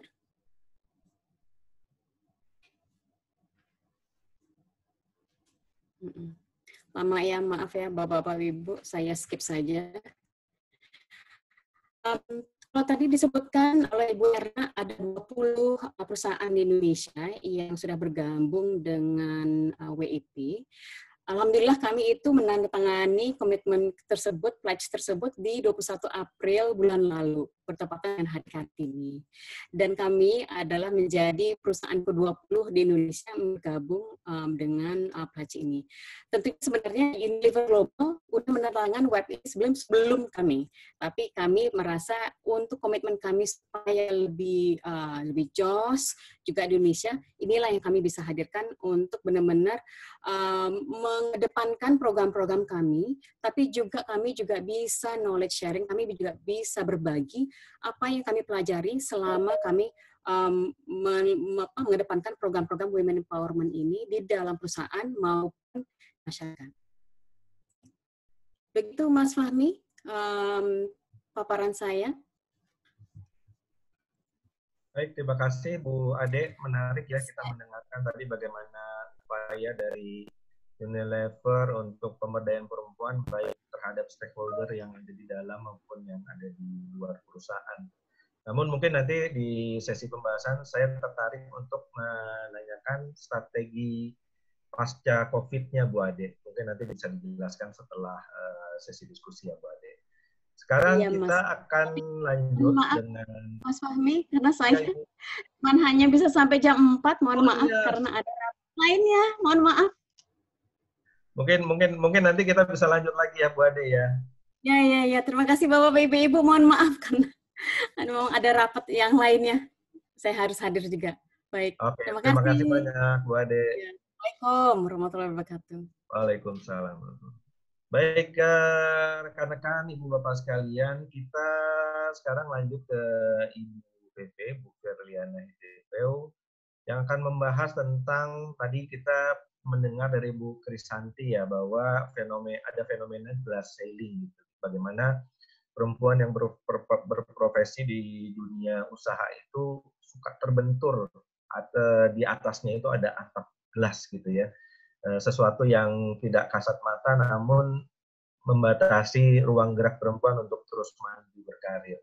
Nah, tantangan-tantangan seperti apa sih yang sering muncul, dan terutama ini Bu Fefe nanti mungkin juga bisa ditambahi sekalian ya Bu, saat dan pasca COVID ini, apakah ada tantangan baru atau malah ada opportunity baru? Mungkin Bu Feve bisa memberikan paparannya, Bu. Silakan. Baik, terima kasih Pak Fahmi, dan juga selamat sore, salam sejahtera Ibu Bapak sekalian. Saya pikir saya bicara di slot yang paling terakhir, dan sebetulnya sudah banyak sekali hal yang kita dengarkan dari pembicara sebelumnya yang beririsan dengan apa yang akan saya sampaikan gitu ya. Menarik kalau kita bicara soal tantangan pemberdayaan perempuan di dunia usaha, baik itu sektor formal maupun informal. Tadi di awal Bu Kris sempat sharing tentang apa yang terjadi beberapa puluh tahun yang lalu gitu ya, dan tidak mengejutkan sebetulnya bahwa ternyata banyak dari apa yang terjadi beberapa puluh tahun yang lalu itu juga masih terjadi sampai saat ini gitu. Memang sudah ada banyak kemajuan, bisa dikatakan begitu, dalam konteks proses pemberdayaan perempuan di negara kita, namun banyak sekali hal-hal yang sebetulnya sudah ada dari dulu yang menjadi tantangan untuk pemberdayaan perempuan di dunia usaha itu masih juga ada sampai sekarang. Ini saya rangkum atau kumpulkan beberapa poin, mungkin sifatnya hanya penegasan dari beberapa yang tadi kita sebutkan sebelumnya, dan ini sebetulnya saya kumpulkan dari membaca beberapa studi, termasuk juga studi dari UN, ya, dari PBB, dan juga dari observasi atau kontak saya sehari-hari bersama dengan dunia usaha gitu. Nah, kalau saya melihat sebetulnya tantangan-tantangan yang sampai saat ini masih dihadapi oleh kita semua dalam proses pemberdayaan perempuan itu berakar di satu masalah, yaitu kultur patriarkis yang memang masih masih sangat dalam di kehidupan masyarakat Indonesia gitu. Ini sangat mengakar dan mempengaruhi bagaimana kita memiliki atau tumbuh dan memiliki nilai-nilai yang akhirnya itu berdampak ke segala aspek. Nah, kultur patriarkis yang masih mengakar ini akhirnya ya mendorong hadirnya tantangan-tantangan untuk kita, bangsa kita bisa lebih memberdayakan perempuan. Nah, saya kumpulkan sebenarnya tantangan itu tidak hanya datang dari pihak eksternal perempuan, ya, tapi juga seringkali masih datang dari internal perempuan sendiri, gitu ya. Jadi yang pertama saya lihat adalah tantangannya keraguan dari pihak keluarga, jadi dari orang-orang terdekat, pihak keluarga, kolega, juga dari pimpinan perusahaan, dan juga keraguan dari masyarakat secara umum, bahkan juga tidak jarang keraguan dari individu perempuan sendiri melihat kemampuannya untuk mengaktualisasi diri dan juga untuk memimpin. Gitu ya. Saya melihat bahwa konsep perempuan bekerja dan berusaha itu di negara kita, bahkan juga mungkin masih di negara-negara lain juga, itu seolah-olah perempuan bekerja itu tambahan, ya. Jadi bukan pokok dan bukan utama. Sehingga seringkali perempuan masih sulit mendapatkan kesempatan yang optimal untuk bisa mengaktualisasi kemampuannya. Gitu. Jadi akhirnya ya udah saya kerja sudah di sini udah cukup lah gitu. Jadi tidak bisa untuk punya ambisi yang lebih tinggi gitu ya. Karena tadi ada keraguan dari pihak keluarga, orang-orang terdekat dan juga dari diri sendiri.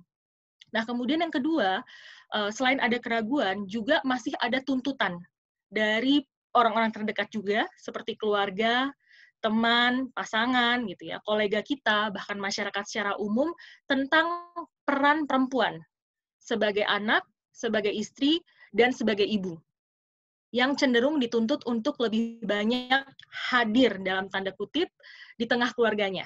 Karena tadi seperti disampaikan juga oleh Bu Kris, Pak Tony juga gitu ya, bahwa masih banyak paham yang melihat ya tugas-tugas domestik itu harusnya dilakukan oleh perempuan gitu. Dan tidak jarang ironisnya tuntutan ini juga datang bahkan dari sesama perempuan juga gitu ya. Ada pandangan bahkan seolah kalau working mom itu tidak sama dengan full time mom gitu.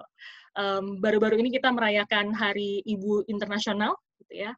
Saya menulis gitu di media sosial saya karena saya juga baru 1 tahun ini mendapatkan peran baru menjadi ibu, saya masih punya anak berusia 1 tahun 1 bulan gitu, dan saya mendapatkan, saya mengalami langsung nih tantangan ini gitu, bahwa orang di sekitar kita gitu, bahkan juga teman-teman perempuan juga gitu, masih berpandangan bahwa atau meragukan dan menuntut bahwa ya perempuan itu harusnya full time di rumah gitu, apalagi kalau sudah punya anak gitu kan. Jadi saya menulis bahwa ya sebetulnya nggak ada gitu konsep part time mom ya kan. Jadi kita semua ketika once kita menjadi ibu ya kita full time mom gitu. Dan kita juga masih bisa tetap bekerja full time juga gitu. Yang mana kan bekerja full time tidak berarti 24 jam 7 hari gitu. Nah, tuntutan-tuntutan seperti inilah yang kadang-kadang jadi mendorong perempuan itu membatasi dirinya. Karena berpikir bahwa oke, saya untuk bisa punya hidup yang seimbang antara keluarga dan pekerjaan, saya harus membatasi diri. Gitu. Jadi merasa bahwa perlu ada yang dikorbankan. Gitu kan. Misalnya dalam hal ini yang sering dikorbankan akhirnya karir dan pekerjaan, kesempatan-kesempatan. Gitu. Karena secara umum masyarakat masih melihat lebih wajar bila pria yang berkarir di luar, sementara perempuan kalaupun berkarir ya biasa-biasa aja, karena ada tuntutan peranan lain yang harus dijalankan perempuan, yaitu untuk mengurusi urusan domestik. Itu yang kedua. Nah, 2 hal tadi soal keraguan dari pihak keluarga dan masyarakat, juga tuntutan dari keluarga dan masyarakat, itu membuat akhirnya kan perempuan itu tidak optimal gitu untuk mengaktualisasikan dirinya. Sehingga akhirnya sampai hari ini kita bisa melihat bahwa representasi perempuan di jajaran pucuk pimpinan, baik itu di instansi pemerintah ataupun di dunia usaha, itu masih minim gitu. Dan ini berdampak pada konsekuensi berikutnya yang menjadi tantangan untuk pemberdayaan perempuan. Kebijakan-kebijakan yang ada, baik itu kebijakan pemerintah maupun kebijakan perusahaan itu masih minim yang pro terhadap kesetaraan gender ataupun pro terhadap perempuan gitu ya. Nah, saya juga ingin mengingatkan kita dalam kesempatan ini, kita perlu juga mengawasi tentang diskusi RUU Cipta Kerja yang saat ini juga masih berlangsung, karena dalam RUU ini jelas bahwa ada beberapa perlindungan yang diberikan kepada pekerja perempuan itu dihapus atau ditiadakan gitu ya, seperti tadi yang sudah disebutkan oleh Bu Kris di awal, cuti haid untuk perempuan itu akan ditiadakan di RUU Cipta Kerja yang baru ini gitu. Jadi kita perlu cermati gitu. Itu adalah satu kemunduran untuk proses pemberdayaan perempuan di dunia usaha. Kita perlu tahu bahwa untuk manajemen perusahaan dalam mengambil keputusan itu kan kita harus mempertanggungjawabkannya di hadapan stakeholders dan juga shareholders gitu ya. Nah, apabila kebijakan dari pemerintah itu tidak dapat dijadikan acuan untuk kita bisa membuat kebijakan-kebijakan yang melindungi perempuan, itu akan sangat sulit untuk pihak manajemen bisa menjustifikasi pilihan-pilihannya. Nah, sehingga akhirnya masih banyak perusahaan yang kebijakannya tidak mendukung perempuan gitu. Ya, kita jujur saja kita tahu bahwa sudah ada peraturan aja masih bisa dilanggar, ya kan? Apalagi kalau peraturan yang nggak ada gitu. Akan sangat sulit mengharapkan lebih banyak perusahaan mampu memberdayakan perempuan di dalamnya jika tidak ada peraturan yang mengharuskan gitu. Ya perlu kita akui ya, sudah ada banyak kemajuan, tadi juga sudah disebutkan, misalnya perusahaan seperti Unilever menandatangani komitmen web, tetapi tentu itu belum banyak gitu. Dan kita tidak bisa berpuas diri, karena menurut saya akan sangat sulit untuk melihat kemajuan pemberdayaan perempuan jika kita hanya mengandalkan inisiatif dan keterlibatan sukarela dari perusahaan, gitu ya. Khususnya dalam konteks negara dan kultur kita. Jadi kebijakan yang tidak berpihak kepada perempuan baik dari pemerintah maupun kebijakan perusahaan ini yang menjadi tantangan yang terbesar untuk perempuan, pemberdayaan perempuan di dalam dunia usaha. Nah, kemudian juga yang tadi sudah disebutkan oleh pembicara sebelumnya soal akses terbatas untuk pendidikan. Ya, terlepas dari kemajuan yang ada saat ini masih banyak sekali, karena tadi kita hidup dan tumbuh dengan budaya patriarkis yang sangat mengakar, sehingga seringkali ya anak laki-laki lebih didulukan daripada anak perempuan. Nah, ini ternyata dampaknya itu sangat jangka panjang, karena akhirnya apa? perempuan pendidikannya jadi lebih terbatas. Nah, kalau kita pendidikannya terbatas, otomatis pilihan-pilihan yang bisa kita miliki di dunia kerja juga atau di dunia usaha juga terbatas. Gitu. Akhirnya lebih banyak perempuan itu cenderung melakukan pekerjaan yang low skill, ya kan? Sementara dengan adanya industri 4.0, pekerjaan-pekerjaan low skill itu nanti akan lambat laun akan tergantikan. Nah, yang terakhir juga yang menjadi tantangan untuk perempuan adalah terbatasnya akses untuk mendapat dukungan modal, gitu ya. Jadi tadi latar belakang budaya patriarkis yang sangat mengakar itu juga akhirnya kan berimbas kemana-mana. Dan dalam hal dukungan modal ini perempuan, terutama pengusaha perempuan gitu, itu sangat kesulitan untuk mendapatkan akses ke pinjaman, gitu ya. Kenapa? Karena biasanya untuk pinjaman itu tentu diperlukan jaminan aset. Nah, seringkali perempuan itu tidak memiliki aset yang dapat dijaminkan. Kenapa? Karena aset-aset biasanya kalau istri, aset biasanya atas nama suami, ya kan? Atau misalnya kalau ada warisan keluarga, itu pun biasanya cenderung diberikan kepada anak laki-laki sebagai penerus, sehingga semakin kecil kemungkinan perempuan punya aset dari orang tuanya, gitu. Nah, ini sangat mempersulit gitu ya pengusaha perempuan di sektor informal, apalagi untuk bisa dapat akses ke pinjaman modal untuk bagaimana dia bisa mengembangkan usahanya. Nah, tadi Pak Fahmi sampaikan, nah bagaimana nih selama masa pandemi gitu? Apakah tantangan itu berubah? Iya, jawabannya iya, tantangan itu berubah. Tapi perubahannya itu tadi, tantangannya jadi malah nambah gitu. Yang lama belum kelar, terus yang baru nambah lagi. Tadi sebagian besar sudah disebutkan ya oleh Pak Tony, sumber yang saya ambil juga sama, saya ambil dari policy brief yang diterbitkan UN belum lama ini, jadi bulan April lalu, tentang the impact of COVID on women. Jadi intinya situasi pandemi COVID ini menambah lagi tantangan untuk pemberdayaan perempuan di dunia usaha, baik formal maupun informal. Informal tentu sangat terdampak ya, karena perlindungannya sangat minim.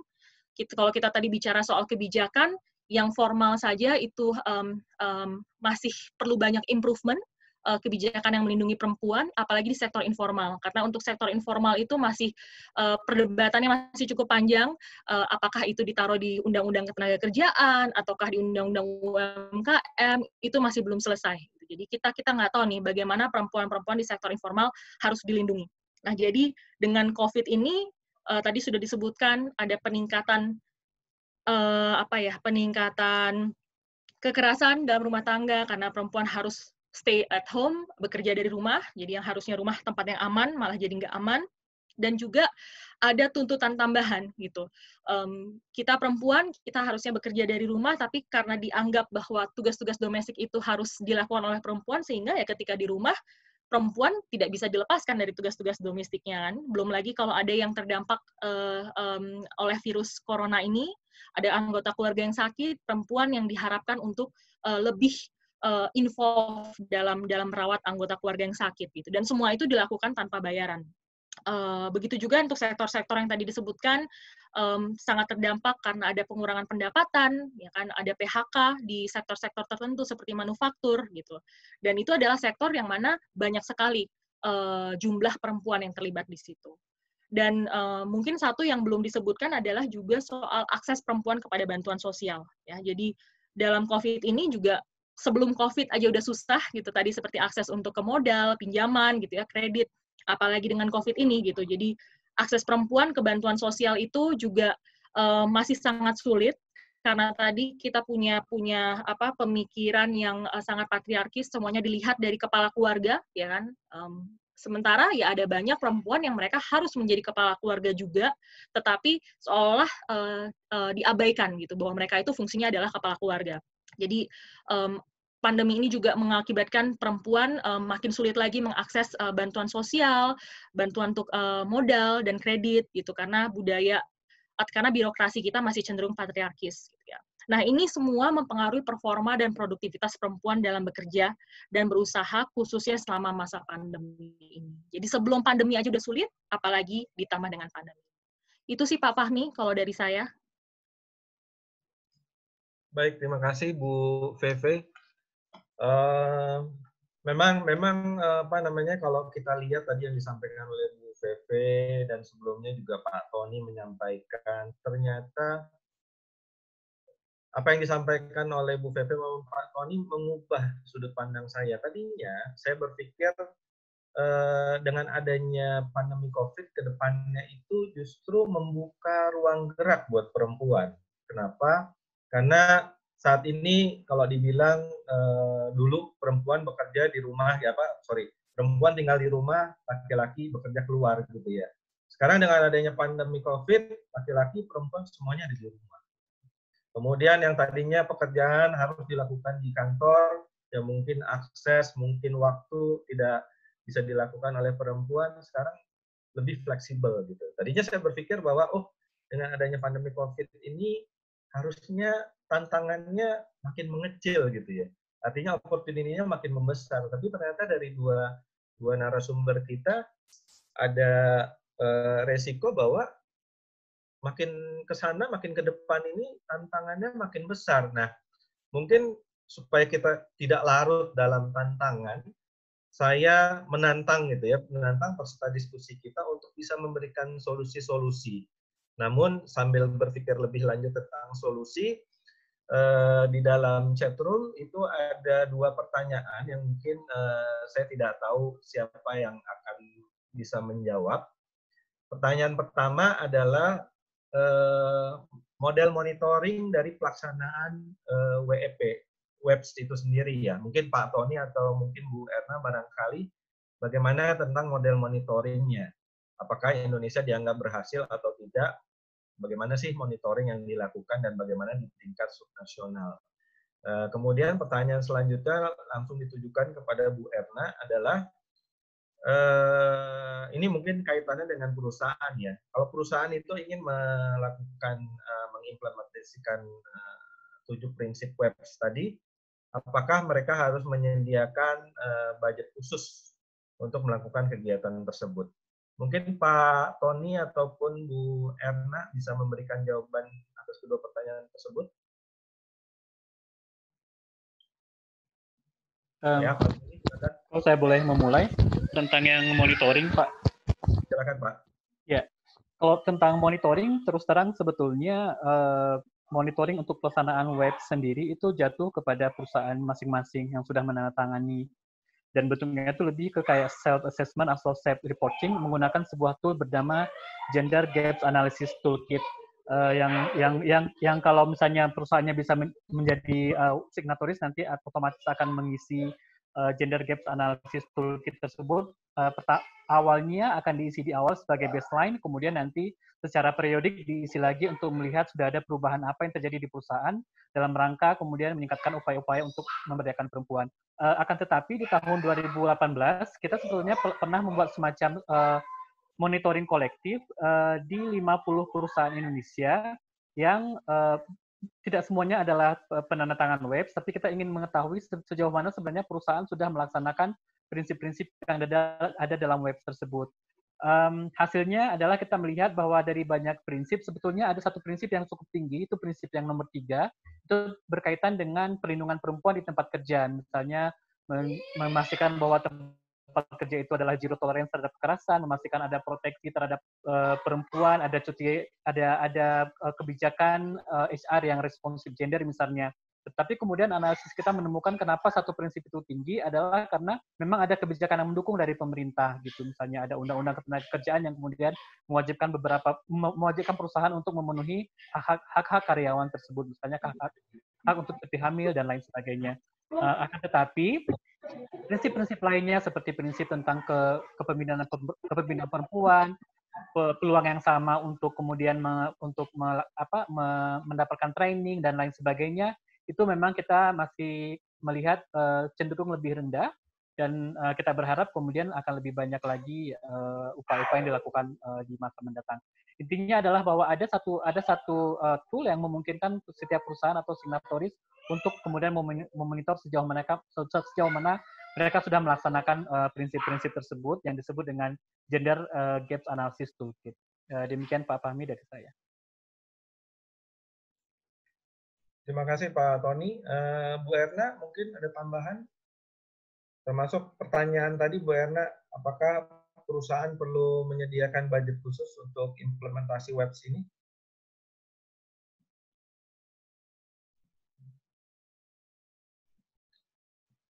Masih di mute, Bu. Ya, silakan, Bu. Ya, yang Ratna nih Mbak ya, Mbak lah ya, pasti lebih muda dari saya, jadi saya panggil Mbak aja ya. Jadi nggak perlu sediakan budget khusus, tapi kita sesuaikan di dalam program kita, embedded di dalam program kita. Jadi yang penting adalah kita itu mempunyai komitmen terhadap prinsip-prinsip ini, dan kemudian kita mulai dari yang paling bisa kita lakukan untuk kemudian masuk ke yang lain-lain. Ya, jadi aware dulu, baru kemudian implement, nggak usah seluruhnya dulu. Dan satu keuntungan kalau perusahaan Anda itu tercatat ya di UN Women sebagai signatories, yang menunjukkan bahwa CEO-nya itu berjanji akan menerapkan webs di perusahaan, maka akan ada dukungan, bimbingan, ataupun barangkali mentoring di dalam bagaimana memasukkannya ke dalam program Anda gitu. Jadi web tidak perlu menjadi suatu program tersendiri yang kemudian harus dibajak. Anda yang menyesuaikan, bisa misalnya punya CSR atau proyek di mana perempuan di tengah-tengah masyarakat itu belum terlibat. Nah, tinggal dilibatkan lagi ke dalam proyek itu gitu. Ya, jadi ini yang tadi indahnya web itu adalah Anda menerapkan satu, yang lain tuh akan, oh ya kita terapkan ini tanpa menambah biaya. Tentu akan ada biaya kalau kemudian sudah menjadi lebih besar gitu ya, tapi itu sangat fleksibel.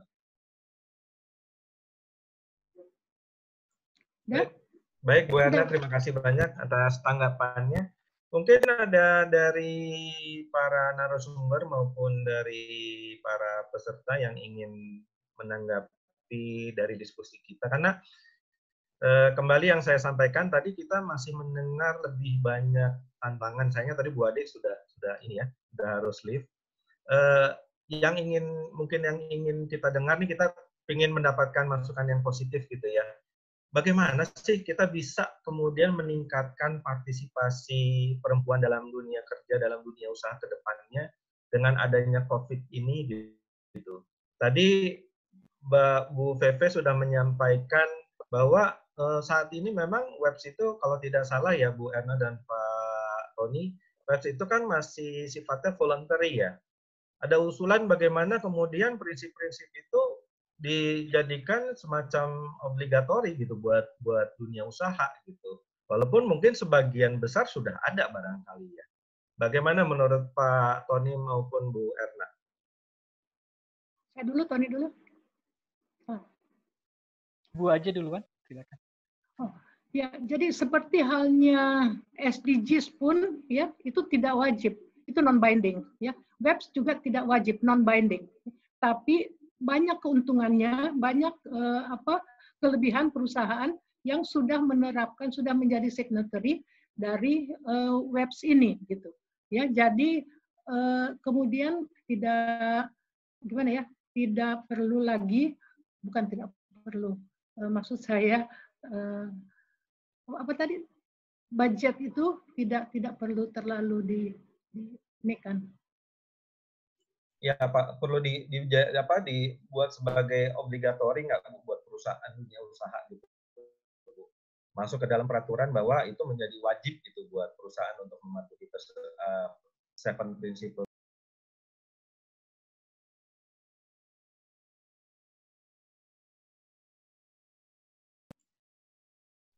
Mungkin Pak Tony barangkali bisa menambahkan. Ya Pak, akan sangat bagus sebetulnya kalau bisa diintegrasikan ke dalam kebijakan-kebijakan yang mendukung. Tentu akan mendorong lebih banyak perusahaan atau banyak pihak lain untuk terlibat. Tapi sifatnya seperti yang tadi kata Ibu Erna, bahwa ini adalah memang non-binding. Akan tetapi kita belakangan ini ada beberapa diskusi dengan beberapa kementerian yang terkait.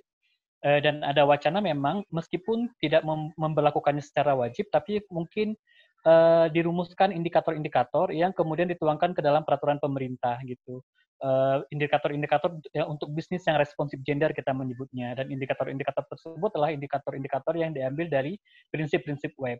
Jadi ada rencana seperti itu, tetapi itu yang sekarang saya sedang sebenarnya telusuri kemungkinannya seperti apa. Akan tetapi dari sisi pengambil keputusan atau pengambil kebijakan kita sudah mendapat lampu hijau ke depannya. Meskipun yang tadi memang prinsip utama itu adalah non-binding, tapi mungkin untuk beberapa konteks memang ada memang mungkin butuh beberapa faktor yang enabling, termasuk adanya kebijakan tersebut, Pak Fahmi. Jadi ini sesuatu yang sedang kita upayakan juga sebenarnya ke depan. Oke, terima kasih Pak Tony. Ini ada juga. Saya bisa sebentar, Fahmi? Oh, silakan. Menambahkan sebentar aja. Ya, saya ini menarik sekali diskusinya sore ini, dan saya kira kita semua belajar hal-hal yang baru ya, dan juga hal-hal yang lama. Saya kira saya menengarai ya bahwa ternyata tantangan-tantangan bagi wanita bekerja ini memang ada yang semacam boleh dikatakan klasik ya, beberapa yang saya sebutkan beberapa puluh tahun yang lalu ya, budaya patriarki ya, lalu diskriminasi yang tidak terasa dan seterusnya, itu dari dulu sampai sekarang masih berjalan ya. Dan Ibu Feve tadi secara gamblang ya menjelaskan bahwa itu tantangan-tantangan bagi para wanita bekerja. Saya sangat bersyukurlah mendengar langsung ya dari Ibu Erna dan Mas Tony ya, walaupun di Indonesia ini kalau nggak salah signatory WEP tadi baru 20 ya kalau nggak salah, tapi artinya ini akan ditanggapi secara serius oleh para regulator ya. Memang di Indonesia ini sedangkan yang sudah diharuskan saja dengan nyaman dilanggar ya, apalagi kalau tidak ya. Jadi ini saya kira suatu step yang sangat membesarkan hati untuk kita semua lah. Dan saya kira secara umum perusahaan bisa menguatkan sikap atau integritasnya ya, di mana ini akan berdampak pada salah satu adalah upaya ke arah gender equality ya, dan itu sangat terkait juga dengan WEP yang sudah sangat siap dengan berbagai prinsip dan tools untuk melaksanakan ini. Saya rasa bahwa ternyata tantangannya makin banyak. Saya kira Bu Vivi jelas sekali lah, yang ibu-ibu itu kerja di rumah, tapi yang pekerjaan yang dianggap traditionally ibu-ibu ya tetap harus dikerjakan ya. Jadi bapak-bapaknya kerjaannya segitu-segitu aja, ibu-ibunya menjadi tambahan ya. Itu tantangan yang mungkin tidak terbayangkan oleh bapak-bapak terutama ya, tapi sore ini paling tidak kita menjadi sadar. Dan saya kira terima kasih atas sharingnya ya Ibu Erna, Ibu Mas Tony, Ibu Feve dan Ibu Adik, walaupun sudah pulang ya, mungkin bisa disampaikan teman-teman dari Unilever. Itu dari saya, Mas Fahmi. Ya, terima kasih Bu Kris, Bapak Ibu, rekan-rekan sekalian. Memang kita sudah sampai 16.30, cuma ini ada beberapa yang mungkin mau menanggapi. Jadi saya izin kepada Bapak Ibu dan rekan-rekan sekalian untuk menambah mungkin 15 menit lagi gitu ya. Nah, jadi ini ada satu rekan saya, silakan. Teh Wiwin, yang dulu pernah bekerja bareng tentang perlindungan anak. Teh Wiwin mungkin ada masukan yang mau diberikan? Silakan Teh. Terima kasih Mas Fahmi, kawan-kawan sekalian, salam kenal. Saya Wiwin dari Bandung. Saya ingin menyampaikan beberapa gagasan saja sebetulnya. Kebetulan beberapa tahun terakhir ini juga saya mempelajari tentang social enterprise, perusahaan sosial yang tentu skalanya kecil dibandingkan dengan perusahaan-perusahaan besar yang signatory dari web yang kita miliki. Justru saya melihat potensi pemberdayaan perempuan itu ada di situ.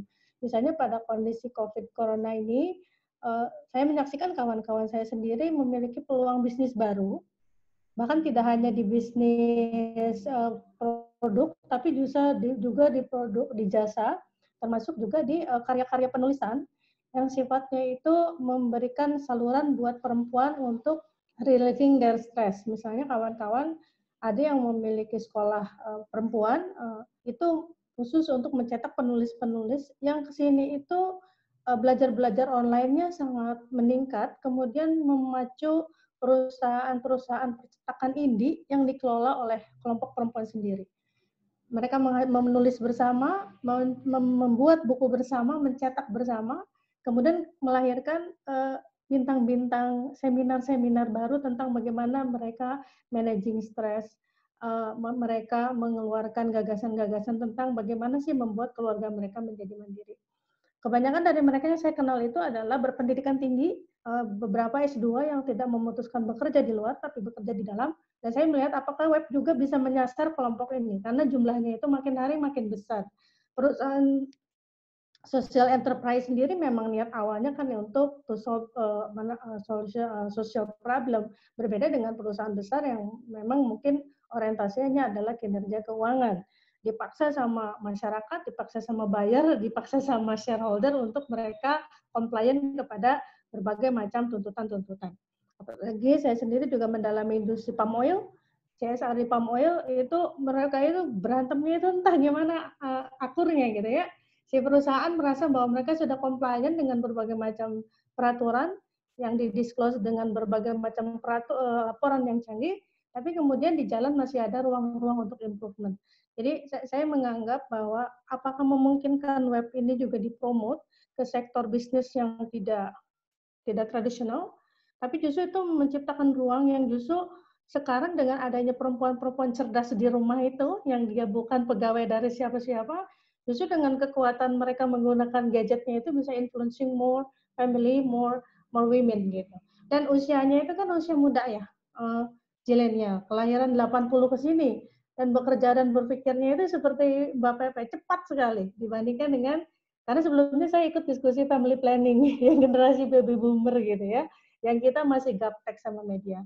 Nah, mungkin itu akan membantu bagaimana web ini di-boost di Indonesia. Jadi kita tidak hanya menyasar perusahaan yang memang dia sudah dari sononya itu udah pakemnya tradisional, tapi juga perusahaan-perusahaan lain. Juga PPKS dan UMKM. Tadi Mbak Pepe katakan bahwa perempuan itu sebetulnya pada program pemberdayaan itu yang bikin keripik singkong itu kalau didata di Indonesia mungkin ada 30 juta orang gitu. Tapi ya karena budaya patriarki itu, mereka nggak bisa akses modal. Riset yang dilakukan sama kawan-kawan di UI juga menunjukkan bahwa pengembangan UPPKS itu karena permodalannya tidak ada, mereka tidak punya badan hukum dan sebagainya dan sebagainya.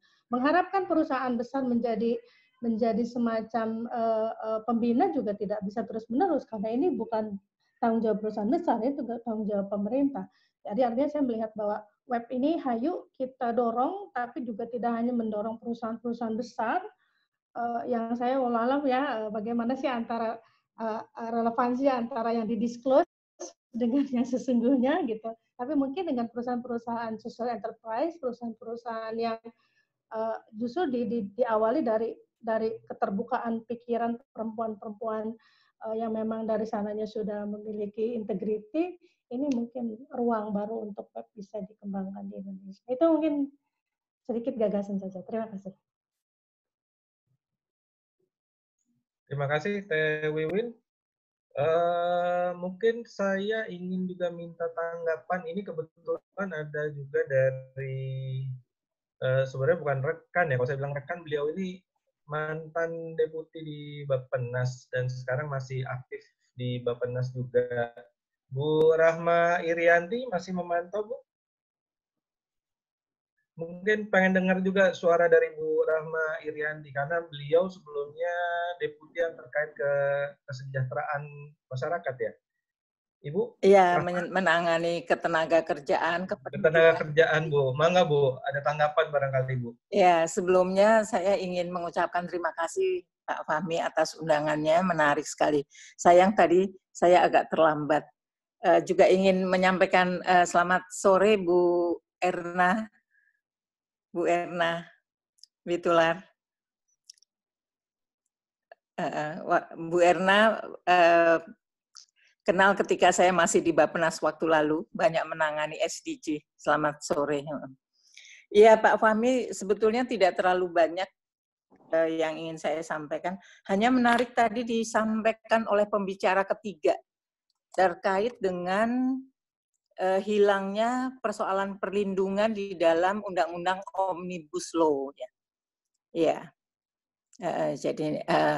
Jadi ketika undang-undang ini berkaitan dengan Undang-Undang 13 ya, Undang-Undang 13 tahun 2003, itu ketika dikeluarkan tahun 2003, kemudian Indonesia mengalami krisis tahun 2008, meskipun krisisnya tidak seperti tahun 97, kemudian banyak sekali perusahaan layoff. Ini saya cukup prihatin dengan apa yang disampaikan oleh pembicara ketiga tadi. Ternyata memang hasil risetnya Bappenas waktu itu, kebetulan saya di Bappenas, ini memperlihatkan bahwa dampak dari layoff sebuah perusahaan itu yang terkena adalah pekerja-pekerja perempuan gitu. Nah, ini juga sebetulnya akses dari pekerja perempuan terhadap hal-hal yang seharusnya seperti akses perlindungan dan sebagainya memang belum banyak, meskipun saat itu undang-undangnya sudah melakukan sebuah di dalam konsiderannya sudah ada bahwa ada cuti haid dan sebagainya. Nah, ini yang justru memprihatinkan kami saat itu. Ternyata beberapa perusahaan mengapa memberikan layoff tenaga kerja perempuan dahulu, karena justru ketika perusahaan melihat ada banyak perlindungan untuk pekerja perempuan, ini justru yang di layoff duluan gitu. Jadi alasannya adalah karena pekerja perempuan itu banyak harus diberikan perlindungan yang cukup. Nah, ini memang cukup memprihatinkan waktu itu. Nah, ini kira-kira barangkali, dan sekarang saya tambah prihatin, saat ini saya memang sudah tidak di Bappenas lagi, meski karena sudah memasuki usia pensiun, tetapi saya masih membantu teman-teman Bappenas, dan ini yang cukup memprihatinkan, ternyata malah dikeluarkan dari undang-undang Omnibus Law-nya. Itu aja Pak Fahmi, barangkali buat catatan saya juga. Terima kasih. Baik, terima kasih Bu Rahma Irianti. Mungkin nanti bisa dibantu ya untuk mengkomunikasikan apa yang kita diskusikan ke teman-teman di Bappenas ya, supaya kebijakannya nanti lebih lebih bisa melindungi partisipasi perempuan. Iya. Terima kasih Ibu. Saya juga undang, ini sudah ada juga Pak dari chatroom ya, Ibu Endah Safarina. Beliau ini sebagai HR manager di pabrik di Batam ya Bu, di Caterpillar Batam. Silakan Bu Endah.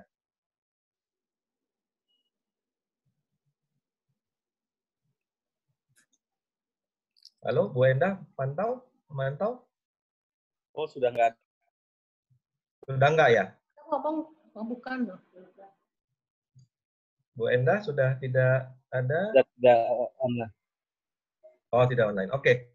Tadi Bu Endah ada sharing. Jadi memang PR buat kita semua juga salah satunya adalah mengubah dari mindset perempuan itu sendiri mengenai gender balance dan perlunya kemandirian buat perempuan. Saya kira ini sebuah ide yang bagus, dan sebenarnya IBL juga sudah menerapkan di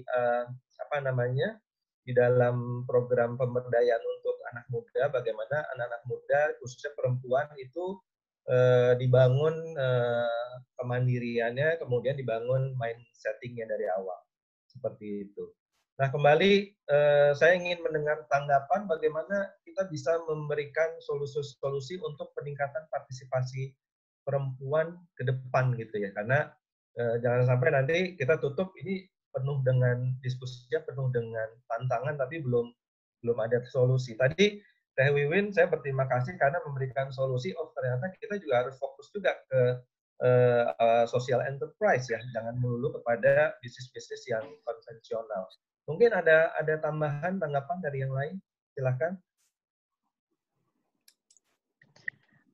Pak Fahmi, kalau saya boleh menambahkan, silakan, tadi Bu. Ya, tadi saya setuju sekali ya dengan masukan dari Ibu Endah ya, soal PR untuk kita semua mengubah mindset dari perempuan. Karena saya juga menemukan, seperti yang tadi saya sudah paparkan, saya menemukan bahwa ya keraguan-raguan itu gitu dan ketakutan itu kadang-kadang seringkali datang dari individu perempuan tadi gitu ya. Jadi kita percuma ketika kita membangun support system yang lebih baik, tapi kemudian dari individu perempuan sendiri meragukan kemampuannya dan juga membatasi dirinya untuk lebih maju gitu ya. Jadi itu sangat perlu dan itu PR untuk kita semua mengubah mindset dari perempuan sendiri dan juga tentu bukan cuma perempuannya tapi juga sekeliling gitu. Jadi saya pikir pendidikan mengenai kesetaraan gender ini harus dimulai dari komunitas yang paling kecil dalam society, yaitu keluarga, dan kemudian juga di sekolah dari sangat early gitu, dari sangat dini, karena ya diskriminasi itu bahkan kadang-kadang juga sudah sering ada dari orang tua sendiri gitu. Wah, kamu anak perempuan harus begini, kamu anak laki-laki harus begitu, dan itu kan kalau didengungkan terus-menerus tahun ke tahun ya akhirnya akan hadir generasi penerus perempuan-perempuan yang juga akhirnya nggak punya self confidence gitu. Jadi menurut saya kita harus mengubah mindset perempuan dan juga lingkungan sekitar perempuan untuk lebih bisa perempuan itu kondusif untuk maju gitu. Dan yang paling penting juga adalah ketika lingkungan masyarakat atau society sudah lebih kondusif, juga tentu itu perlu yang namanya tadi ada masukan juga dari Bu Yanti ya soal jika mandatory perlu peran pemerintah untuk enforcement. Saya pikir konteks budaya dan negara kita masih sangat perlu yang namanya law enforcement gitu. Jadi saya sangat mengapresiasi ya inisiatif-inisiatif untuk bisa mendorong organisasi perusahaan untuk berkontribusi secara voluntarily, tetapi apabila ada mekanisme hukumnya yang mewajibkan, saya pikir itu akan menjadi lebih baik lagi. Jadi kita bisa comply dan juga bisa beyond compliance gitu. Saya pikir itu adalah jawaban dari tantangan kita gitu, karena akhirnya dengan sistem yang lebih baik gitu, baik itu dalam keluarga, masyarakat maupun juga dari pemerintah, akhirnya juga kita bisa punya keterwakilan perempuan yang lebih banyak yang bisa membantu menjawab permasalahan-permasalahan perempuan sendiri gitu. Tadi Pak Fahmi sendiri juga menyampaikan kan bahwa ternyata nggak nyangka ya WFH ini ternyata tantangannya jadi lebih tambah banyak ya. Memang seringkali ketika kita ada di luar itu kita nggak mengetahui bahwa ternyata ada begitu banyak tantangan yang harus dihadapi perempuan untuk bisa lebih berdaya, untuk lebih bisa mengaktualisasikan dirinya. Itu dari saya Pak. Mudah-mudahan bermanfaat. Baik, terima kasih Bu Veve. Ini Bu Yanti Triwadiantini, raise hand. Silakan Bu.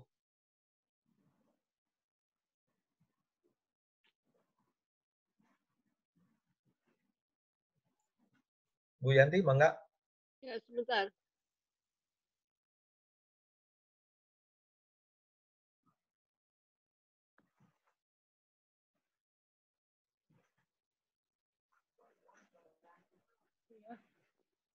Selamat sore, teman-teman semua.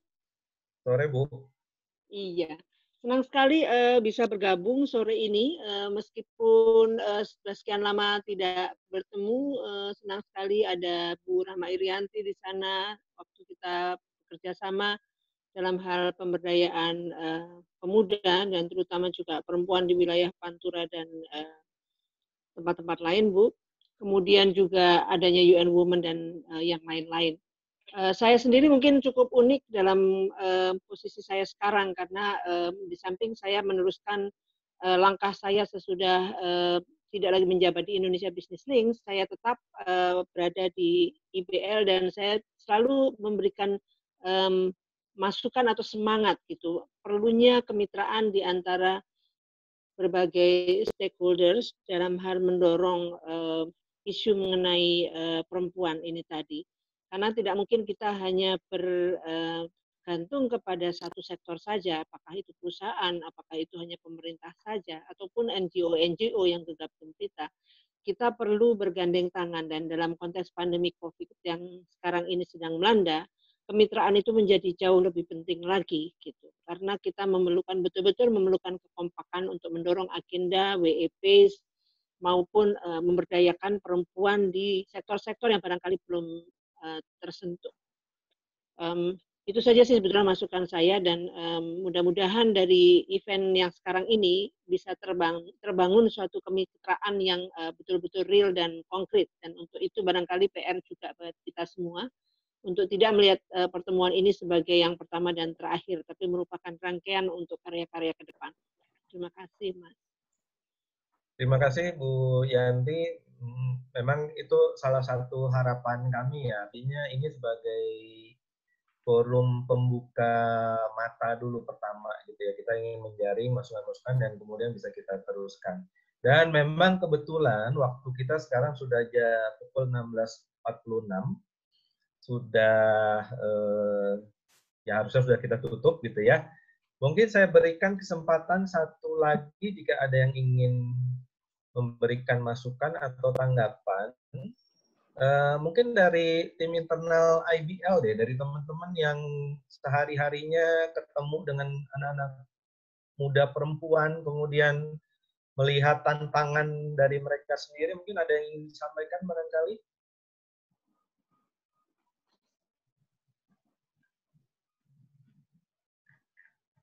Baik, mungkin tidak sekarang kali ya. Sebelum saya tutup, saya ingin memberikan kesempatan kepada masing-masing narasumber untuk memberikan mungkin beberapa pesan penutup gitu ya, apa yang perlu kita perhatikan ke depannya. Mungkin dari Ibu Krisanti, barangkali Bu Krisanti. Silakan Bu, sedikit kalimat penutup, pesan yang ingin disampaikan. Baik, terima kasih Mas Fahmi.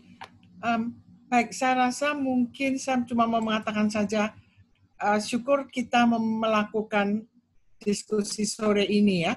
Ini topik yang memang rasanya agak khas dan agak baru untuk IBL, tapi ternyata mendapatkan sambutan yang bagus sekali, dan saya ingin mengucapkan terima kasih tidak terhingga ya kepada para narasumber ya, Ibu Erna, Mas Tony, Bu Feve, Bu Adik, dan juga semua penanggap-penanggap, dan juga para ibu bapak yang hadir di sini sebagai, walaupun tidak bicara, tapi saya yakin kita semua merasakan bahwa kita mendapatkan sesuatu. Dan kalau toh kita belum bisa come up dengan solusi yang tadi dikatakan Mas Fahmi, paling tidak ini menjadi suatu pemikiran dan perenungan lah, bahwa women empowerment ini sesuatu yang memang sangat valid ya, karena problemnya ternyata yang bisa katakan sekian puluh tahun yang lalu sampai sekarang ada yang masih berlanjut, lalu malah ada problem-problem baru yang di-identify berkenaan dengan misalnya dengan COVID-19 ini dan sebagainya. Terima kasih sekali lagi kepada semuanya, dan mudah-mudahan kita bisa melakukan diskusi lanjutan yang bermanfaat untuk kita semua. Terima kasih Mas Fahmi. Terima kasih Bu Kris.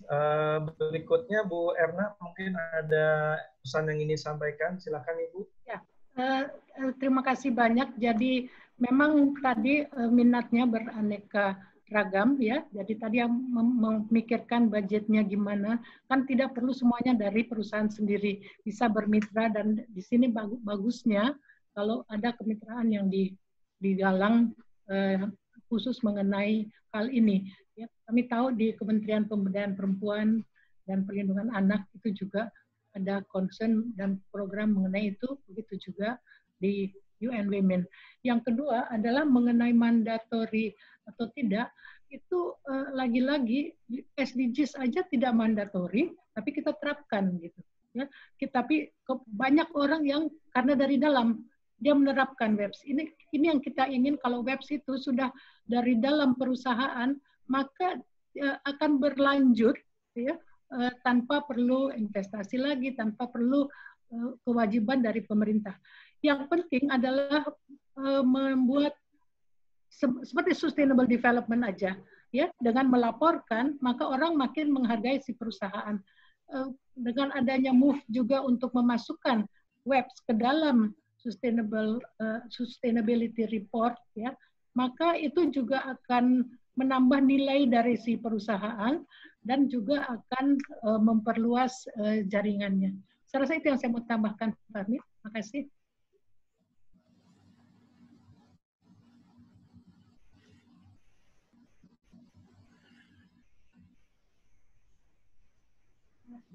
Terima kasih Bu Erna. Pak Tony bisa menambahkan kalimat penutup? Silakan Pak. Saya rasa sudah dirangkum dengan cukup baik oleh Ibu Kristalin dan juga Ibu Erna. Saya mungkin hanya ingin menambahkan, merespon sedikit saja dari Ibu, ya apa yang disampaikan oleh Ibu Wiwin tadi. Benar bahwa kita tidak semata menyasar perusahaan besar untuk kemudian bergabung untuk webs dan melaksanakan webs, tapi mungkin memang entry point yang paling bagus justru yang sekarang sedang kita bangun juga narasinya adalah bagaimana kita juga mengencourage perusahaan-perusahaan yang memang membawa dampak sosial, terutama dampak sosial kepada perempuan dan anak perempuan, baik melalui baik melalui bisnis mereka, untuk juga melaksanakan webs ini. Kalau misalnya kita bicara kriteria untuk penandatangan webs, memang kita encourage bahwa perusahaan yang kecil pun untuk juga berpartisipasi. Minimal perusahaan yang punya misalnya 10 pegawai juga bisa untuk berpartisipasi. Itu misalnya termasuk juga startup. Jadi memang kita berpikir bahwa untuk membawa dampak yang cukup luas, kita pikir semakin banyak yang terlibat, baik dari tidak hanya dari perusahaan, tapi juga ada enabling environment dari pemerintah, ada juga kemudian kontrol dari masyarakat juga, dan juga itu akan sangat membantu dan akan sangat berdampak signifikan bagi upaya-upaya kita untuk mendorong kesetaraan gender dan pemberdayaan perempuan, terutama di dunia bisnis. Saya pikir itu Pak Fahmi. Terima kasih Pak Tony. Dan terakhir, karena Bu Ade tadi juga sudah meninggalkan forum kita, Bu PV, ada yang ingin disampaikan penutup? Iya, baik, terima kasih Pak Fahmi. Sedikit dari saya, terakhir adalah saya ingin menyampaikan kepada kita semua, gitu, khususnya mungkin yang terlibat dalam dunia usaha, bahwa mari kita berusaha dengan etika yang tinggi, gitu, dan dengan demikian berarti tidak hanya comply pada apa yang sudah diatur oleh pemerintah, tetapi kadang-kadang kita juga harus go beyond compliance, gitu. Jadi we do extra miles, sekalipun belum diatur, mari ada inisiatif-inisiatif yang baik, mari kita ikuti, karena tadi sudah dipaparkan juga ada banyak keuntungan sebetulnya juga untuk dunia usaha ketika juga lebih memberdayakan kaum perempuan. Dan terakhir, sebetulnya ketika saya share acara ini di LinkedIn saya tulis we need more women to empower women. Tapi setelah acara ini saya berubah, statement saya ubah. Jadi menurut saya we need more women and men to empower women, gitu. Karena saya lihat di sini juga ada banyak sekali bapak-bapak yang juga terlibat untuk pemberdayaan perempuan. Terima kasih Pak. That's right. Setuju. Memang concern pemberdayaan perempuan bukan cuma milik perempuan ya. Artinya laki-laki, karena bagaimanapun kita ya. Tapi manfaat dari pemberdayaan perempuan juga dirasain semua. Iya, betul. Sebagai bapak, sebagai suami juga tentunya punya concern ke arah sana. Kita nggak mau apapun di dunia ini. Baik, terima kasih kepada narasumber pendiskusi kita ini. Sebelum saya akhiri, nanti buat semua yang mengikuti forum, kita akan kirimkan monkey survey untuk meminta tanggapan atas diskusi ini, memberikan masukan-masukan, dan juga tadi ya, kita belum dapat solusi-solusi, mungkin setelah kita selesai diskusi, kita merenung kembali, mungkin ada solusi-solusi yang bisa disampaikan ke kami. Dan tadi seperti Bu Yanti sampaikan, mudah-mudahan ini bukan forum yang pertama dan terakhir gitu ya untuk membahas tentang pemberdayaan perempuan, tapi juga bisa kita lanjutkan. Tentunya nanti kita berharap, ini ada Bu Erna, ada Pak Tony, UN Women tetap mendukung kita nih ya, supaya bisa mempromosikan terus nilai-nilai baik di sini. Terima kasih semuanya. Saya undur diri sebagai moderator atas nama IBL Indonesia Business Link. Saya ucapkan kembali terima kasih dan juga mohon maaf apabila selama moderasi yang saya lakukan banyak hal-hal yang tidak berkenan. Dan buat rekan-rekan yang Muslim, saya ucapkan selamat berbuka dan juga sebentar lagi Idul Fitri. Mohon maaf lahir Terima kasih dari saya. Selamat sore. Sama-sama. Assalamualaikum. Terima kasih banyak. Selamat buka puasa. Terima kasih. Selamat buka puasa. Selamat berbuka puasa semua. Sampai ketemu lagi. Iya, terima kasih. Assalamualaikum. Terima kasih banyak.